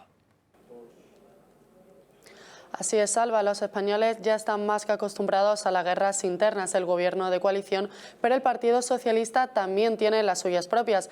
La última viene de la mano de Extremadura y es que se prevé que la presa de Valdecaballeros cierre y es que el Ministerio de Transición Ecológica de Teresa Rivera ha ordenado su demolición, un hecho que para el presidente de la Junta de Extremadura, para el también socialista Guillermo Fernández Vara, es todo un disparate. En segundo lugar, por razones ambientales que son sobradas, es decir, no se puede tirar una presa por los componentes y las consecuencias medioambientales que tiene. Entonces, eso es de primero de medio ambiente, ¿no? Y por tanto aquí no se va a tirar porque porque la necesitamos esa agua, lo necesitan para beber, lo necesitan los agricultores, lo necesitan los ganaderos, y razones sobradas. Y entonces esto en el fondo lo que es un verdadero disparate. Y los disparates cuando se cometen lo ideal es corregirlos cuanto antes y es lo que vamos a intentar a través de este recurso. Sin embargo, esta no es la única polémica interna del Partido Socialista, porque algo parecido también está pasando en Aragón, y es que un agricultor está denunciando también el cierre de estas presas, y ante esto el gobierno autonómico, también presidido por un socialista, por Javier Lambán, ha criticado estas actuaciones por parte del gobierno de Pedro Sánchez. Y es que, Alba, con la sequía de por medio y con el cierre de estas presas, parece que el camino hacia el 28M, hacia las elecciones autonómicas, parece que se le complica al Partido Socialista. Gracias, Marian. Pues bueno, el ministerio que preside ahora Teresa Rivera, el de Transición Ecológica, dice que estudia no tener que derribar esa presa de Valdecaballeros después de que Vara haya dicho no se va a tirar, punto y final, y se acabó la historia. Sin embargo, lo que sí que venía argumentando este ministerio es que había ciertas presas que no suministraban agua y que por tanto tenían que demolerse. Una de ellas, precisamente, la de Valdecaballeros, cuando sí suministraba agua a los 3 pueblos. Ya se ve que no hay mal que por bien no venga. Por bien no venga, sí, porque realmente, y eso no me refiero me refiero fundamentalmente a la sequía. Es decir, el hecho de la sequía hace que los que se están jugando las elecciones ahora próximamente, que no son el mal es la sequía, pues digan, hombre, no juguemos porque estoy así, y puedo perder las elecciones, y por tanto se han despistado. Esos señores, probablemente, si hubiera habido una ley hace un año sobre ese tema, hubieran votado sus diputados tranquilamente eso. Con lo cual es bueno que se les vean las vergüenzas, pero al menos ahora han reaccionado, pues no hay mal que por bien no venga. Yo 2 cuestiones sobre Valdecaballeros. Esa presa nace con el objetivo de refrigerar una central nuclear que nunca entró en funcionamiento y que seguimos pagando. Es decir, los españoles seguimos pagando las 3 centrales nucleares que no se llegaron a poner en marcha y las infraestructuras necesarias para su puesta en marcha. Y eso, aunque mañana se tire, es como lo hemos estado pagando y seguiremos pagándolo. Es decir, a la empresa no le cuesta nada. Hay un pequeño apartado en la factura eléctrica que está debido a la moratoria nuclear. Ahí se mete el coste de las 3 centrales nucleares y sus infraestructuras. Es que nos toman el pelo 2 veces. La decisión la toma Felipe González. Se paralizan los reactores nucleares. Moratoria nuclear. Y a partir de ahora encima se cargan unas presas bajo la supuesta recuperación del cauce original que ha sido modificado ya hace 50 años. Por tanto, la recuperación no sé de qué. Vamos a inundar zonas hoy en área que se llama de policía de los arroyos, donde se puede haber construido, se puede haber desarrollado, puede haber cultivos y a ver de qué manera afecta. Incluso, para empezar, todas las especies que estén anidando en ese cauce, al día siguiente de que se abra la presa, me imagino que muy bien no van a quedar. Con lo cual, es que no entiendo, aplicar la ideología sin conocimientos técnicos ambientales reales, sin el impacto que esto puede tener, con decisiones que a medio plazo, imaginaros que el próximo gobierno toma la decisión de reabrir o empezar a retomar los proyectos nucleares. No, bueno, esas 3 centrales no se podrían reconstruir porque están totalmente desmanteladas, pero a lo mejor sus ubicaciones sí se podrían utilizar, en cuyo caso esas infraestructuras ya estarían construidas y sería más barato poner en marcha esas centrales nucleares. O sea, es que todo es un sinsentido. Y ahora llega Guillermo Fernández Vara, pero no llega por ser socialista, llega porque quedan 25 días para las elecciones. Entonces, como cuando a mí me ponen a Guillermo Fernández Vara, a Emiliano García Paje y a Lambán como la panacea de la izquierda, digo, mira, si mañana fueran secretarios generales del Partido Socialista, lo mismo hasta superan a Sánchez. Con lo cual, por favor, es que yo lo siento, pues serán buenos en sus territorios.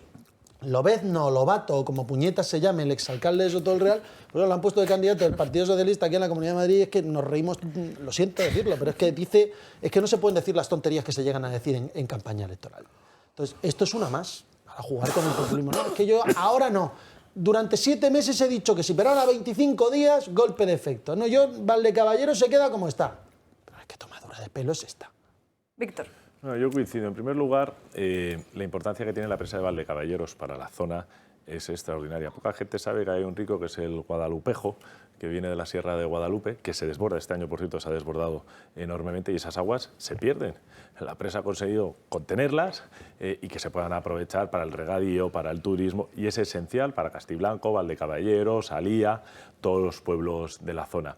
Y es una zona, además, que es sujeta de posibles inversiones multimillonarias gracias a esos embalses de agua que se han creado y que, puesto que como se ha dicho, la central nuclear de Valdecaballeros se paró y se detuvo, algo que yo he visto desde mi infancia, porque me recogían en el colegio a las 5 y volvía el domingo por la noche y nos íbamos al lado de Valdecaballero todos los fines de semana.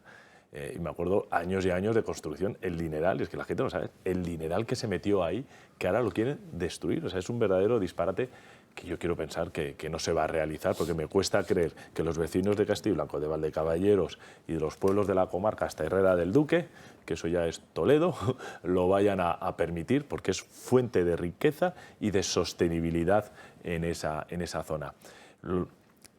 En un país de una tierra seca, principalmente. Desafortunadamente en España no tenemos los grandes ríos que tienen en Francia o que tienen otras naciones europeas, que Franco se pasó toda la vida, le llamaban Paco el Rana, inaugurando presas para luchar contra la contumaz sequía, que en Portugal acaba de inaugurar, creo que fue el año pasado, hace 2 años, una presa bestial que genera más de 100.000 hectáreas de regadío, que se dice pronto, que Marruecos ha anunciado un plan de embalses de agua.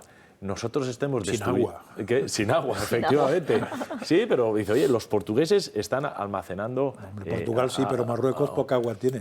Y que nosotros estemos destruyendo eso que ha costado un dinero y que queramos cargarnos, pues lo de Valdecaballeros es que es una macro instalación, o sea, no es una cosa pequeña, es algo verdaderamente, hay que verlo para entender las dimensiones. Yo animo a la gente que entre en Google Earth y lo vea.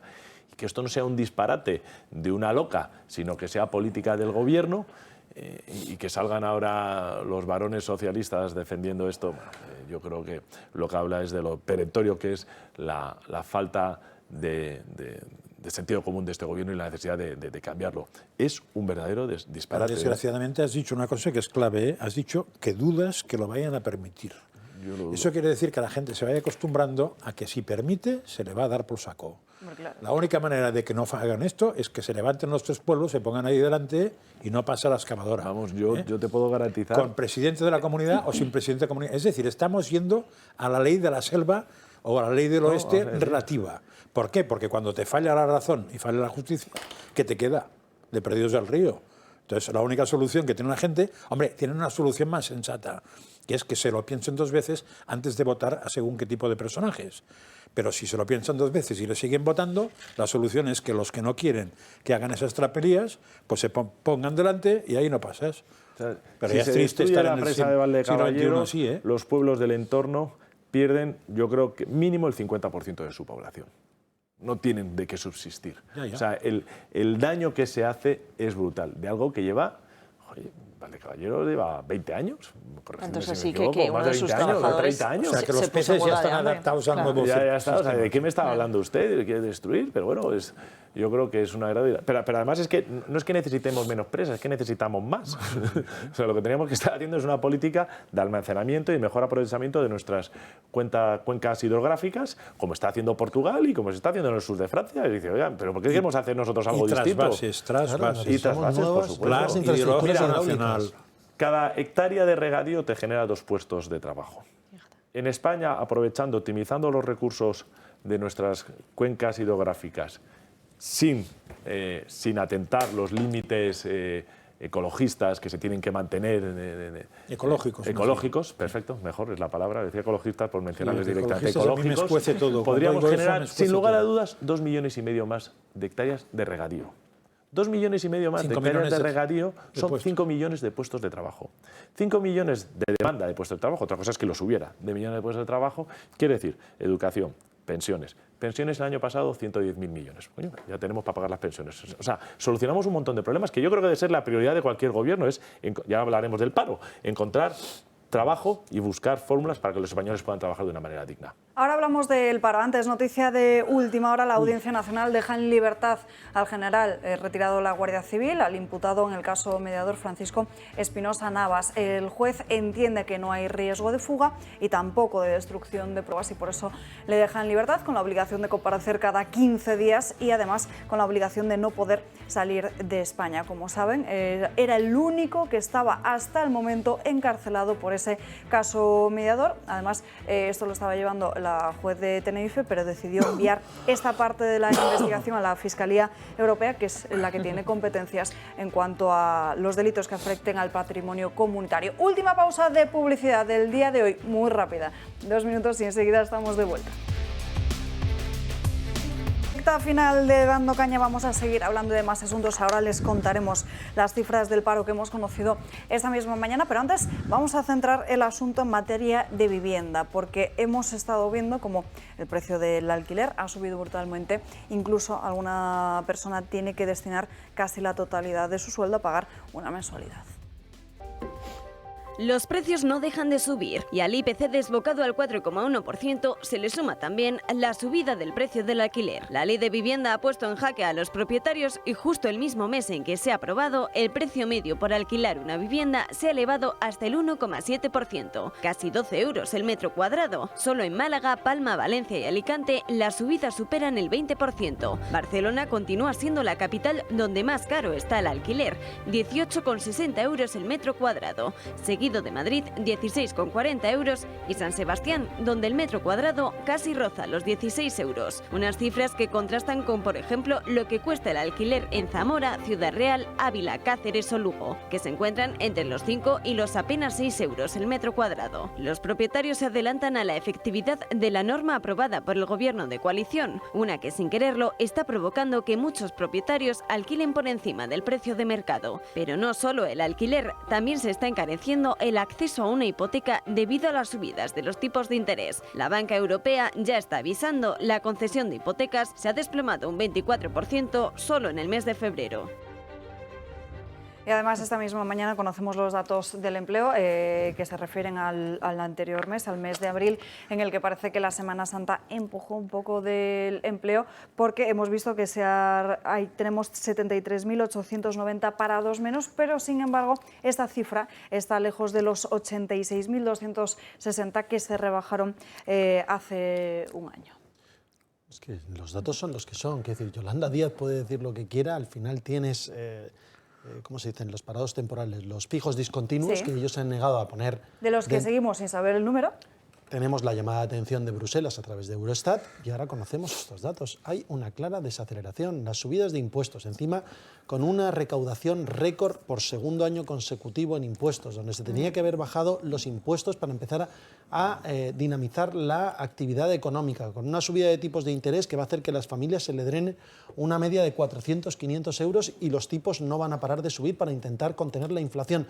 Oye, al final se está perdiendo una oportunidad y se va a destruir empleo. Se sube el salario mínimo interprofesional. Todo el mundo está de acuerdo por lo que dice de tal. A mí me encantaría que el salario mínimo interprofesional fueran 3.000 euros, pero si son 3.000 euros o si seguimos incrementándolo, lo que vamos a hacer es ir en contra de la contratación de nuevas personas y vamos a dificultar a los empresarios que puedan contratar. Endurecemos las condiciones de despido, protegemos al empleado y al final lo que ocurre es que el empleador, que es el que tiene que contratar a la gente, se piensa dos veces si contratarlo. Y vamos a ese proceso de desaceleración de la economía española que requiere de medidas inmediatas como flexibilización del mercado laboral y bajada de impuestos inmediatamente.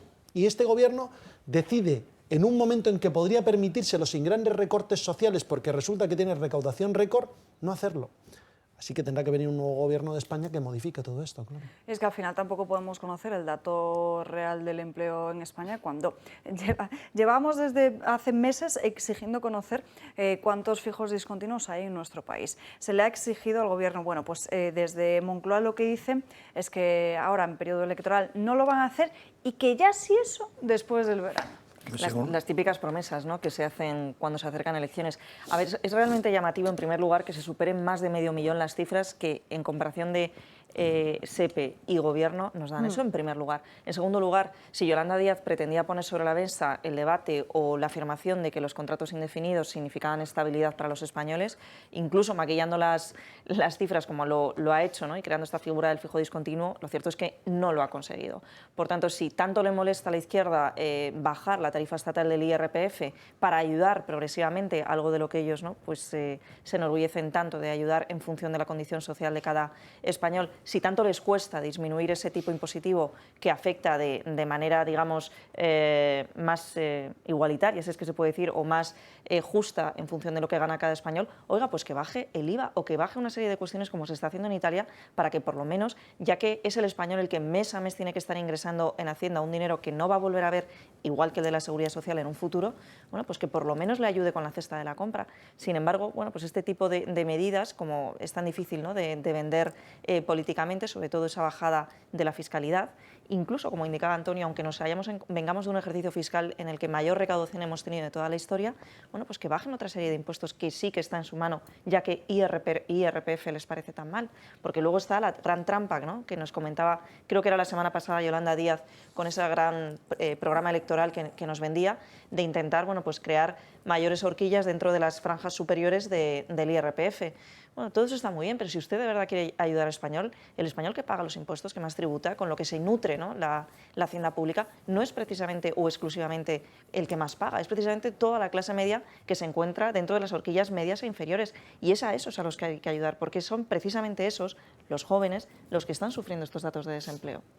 Bueno, los datos son: las familias tienen una menor renta disponible, las familias tienen una mayor presión fiscal. Aquí todo aquel que gane más de 20.000 euros, como dijo la ministra, dijo que solo iba a subir los impuestos a los millonarios, pues todo aquel que gane más de 20.000 resulta que es millonario, según la ministra de Hacienda. Y yo creo que la euforia del Gobierno no representa la realidad y los hechos son tercos. Y yo quiero matizar. Mira, el paro español dobla, como sabéis, desde hace mucho tiempo, la media de la Unión Europea. La inflación subyacente es casi 2 puntos superior a la media europea. El riesgo de pobreza, por cierto, esto es muy importante, España lidera el riesgo de pobreza con Grecia de la Unión Europea. El PIB per cápita español está 15 puntos por debajo de la Unión Europea, que se dice pronto. El déficit público corriente y el estructural encabezan los de la Unión Europea. La inflación erosiona de manera dramática, como os decía, la renta disponible.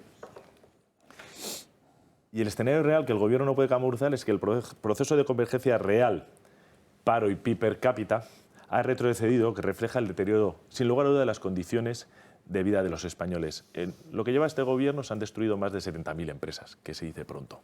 más de 70.000 empresas. O sea, eso, con todo el que ha sido empresario, sabe lo que cuesta constituir una empresa, la riqueza que cree, el fondo de comercio que va generando con los años. O sea, que una empresa cierre normalmente es un proceso traumático. Yo no me creo, y creo que tendrá que tocar los Institutos Nacionales de Estadística los datos del crecimiento del PIB que han dado. Y creo que lo tengo que decir así, ¿eh? Yo llevo años mirándolo y la última vez en junio, cuando empezaron los asaltos al INE, me bajé la información, vamos a decir, las tripas públicas que están colgadas para ver qué estaba pasando, y creo que lo van a tener que modificar a la baja. Yo creo que los datos están hinchados. La realidad sobre el paro es que hay más de 4 millones de personas en este país que están buscando trabajo.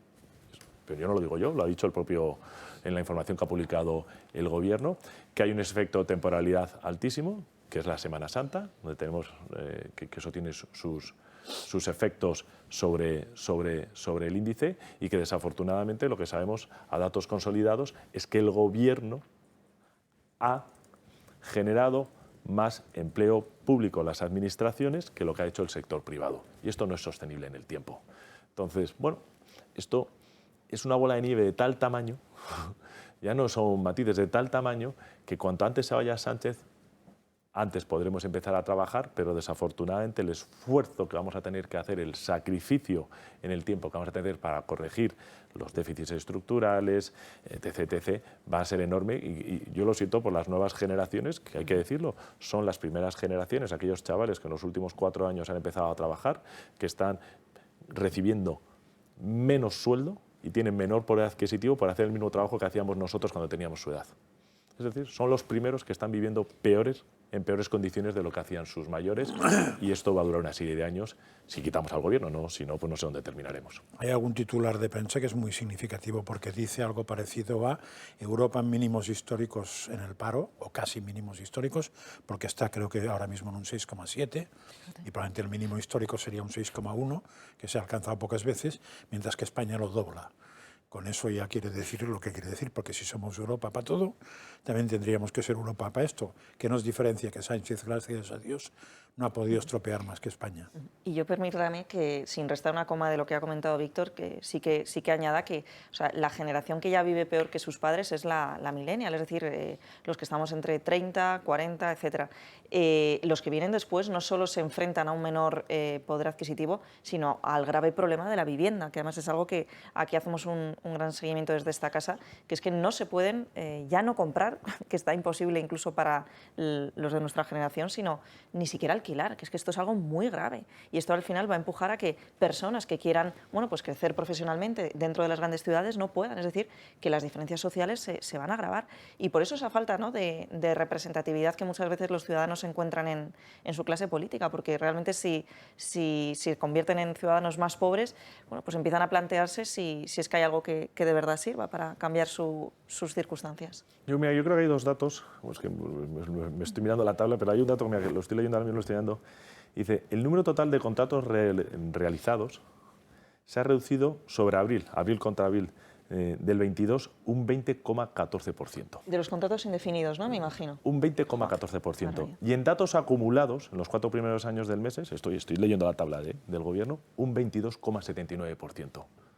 O sea, si el número de contratos se ha reducido mes contra mes un 20%, ¿qué es lo que estamos viendo? Claro, que cuando a un señor que es un parado, que tiene un trabajo temporal, lo conviertes el fijo discontinuo en indefinido por real decreto, cuando no es la realidad, pues eso te pervierte todo el índice. Yo creo que los datos son terribles. Y además hay un dato aún todavía peor, que es que la gente está trabajando menos horas. Eso es, justo. Eso es terrible. Eso marca una pérdida de la productividad. La pérdida de la productividad te lleva a la pérdida de la competitividad. La pérdida de la competitividad quiere decir que tus bienes son menos competitivos cuando exportas. De la última gran crisis salimos gracias a la competitividad de nuestros productos, que es lo que nos permitió recuperar la economía. Desafortunadamente, cada vez somos menos productivos, por lo tanto, menos competitivos, por muchas razones, por el incremento de los suministros, por los incrementos de los costes energéticos, porque trabajamos, tenemos que trabajar más horas para hacer el mismo trabajo, bueno, toda una serie de factores. Pero esto es un problema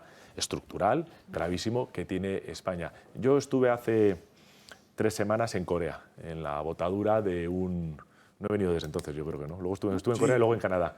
Bueno, contaste, sí, luego sí. conté la botadura de un superpetrolero, un Suezmax, que esto carga 1 millón de barriles en números redondos. Es un buque no grande, requete grande. ¿Sabéis cuántos buques han votado en el Hyundai Heavy Industries en Corea, en este astillero, que es uno, porque hay más, porque luego están los de Samsung, y bueno, este que es el 4º más grande del mundo, en el año 2022? 40 buques. Este buque, no sé si habéis ido a comprar un coche, yo estoy en lista de espera. Me dan un año en darme el coche. 1 año y pico en año el coche. Mira, os voy a contar, en julio, que es cuando me venció el renting y no me lo renovaron porque no tenía coche para renovarme, y dije, ni me avisaron, lo tuve que entregar y normalmente me dan otro. Y estuve en concesionarios donde no tenían coches nuevos, todos los coches que tenían en concesionarios de marcas reconocidas eran de segunda mano, pero como no tenían, te los ponían ahí, estaban todos muy limpios. Me dijeron, no, son todos de segunda mano, es que no teníamos nuevos. Bueno, este buque superpetrolero, desde que han cortado la primera pieza hasta que lo han entregado a sus propietarios, 8 meses. Unos astilleros que han sacado 40 grandes buques entre petroleros, gasistas y portacontenedores, que son buques de un tamaño y de una complejidad enorme. ¿Qué narices hemos hecho en este país?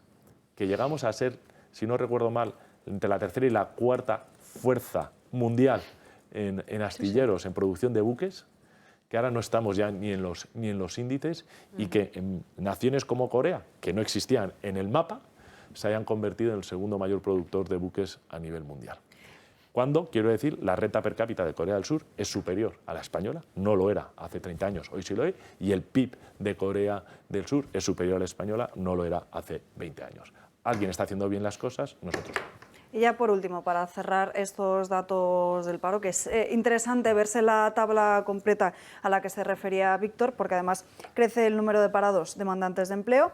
En el último año, solo hay 2.600 nuevos autónomos, la mayoría de ellos en Madrid, de hecho. Y encima, en agricultura hay más de 22.000 trabajadores menos, así que es preocupante sin duda.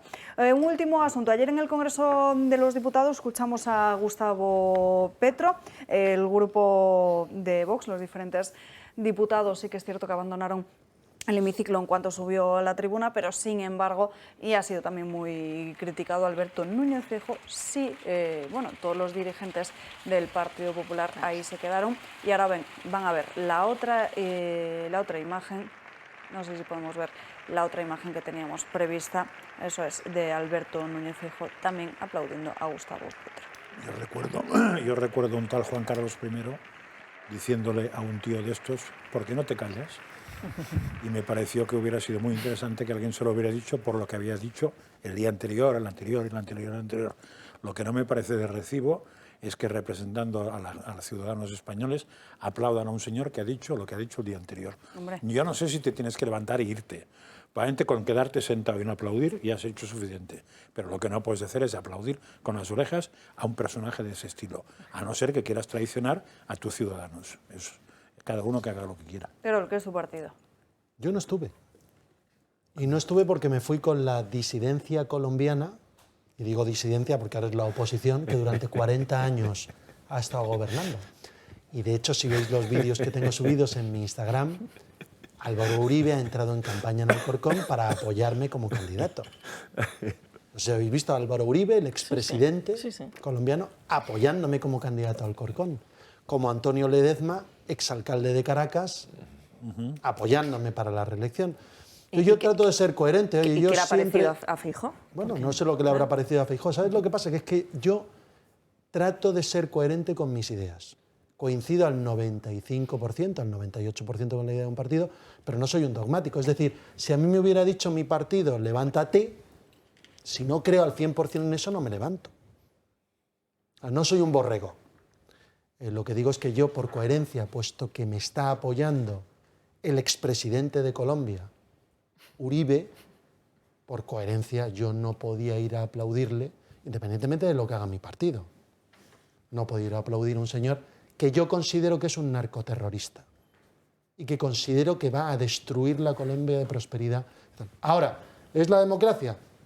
En Colombia ha habido una doble vuelta, como suele haber, ha pasado un candidato maverick extraño a la segunda vuelta, se dividió la derecha y hay muchas causas que han traído como consecuencia que por primera vez en 40 años gane una persona no de izquierdas, y que por cierto de izquierdas y que se ha ido en primer lugar a saludar a Maduro a Venezuela prácticamente, sino que sistemáticamente ha insultado a España. Es cierto que como partidos de Estado hay una representación institucional y que me parece fenomenal, pero yo personalmente, que cuento con el apoyo de Uribe, que cuento con el apoyo del presidente conservador de Colombia, me parecía que tenía Y que hasta ser aquí dejamos por hoy la campaña en Alcorcón. Ya se enfada el resto de la mesa con Terol, que no le ha dejado tiempo para terminar. Nos quedan unos segundos, pero quiero decirles que ayer Gustavo Petro, grosería además institucional, porque rechazó, bueno, no quiso llevar el FREC, porque dice en la cena de gala en Casa Real, porque dice que es muy elitista. Sin embargo, circula por Madrid con el Rolls Royce que usaban muchas veces Franco y también el propio rey Juan Carlos, o incluso se aloja en el Palacio del Pardo, construido por el emperador Carlos I, el del supuesto yugo español, o incluso su mujer. Esto no es elitista, se pasea por todo Madrid con unos zapatos valorados en 800 euros. Hasta aquí el programa de hoy, nos despedimos hasta mañana a las 12, que tengan feliz día.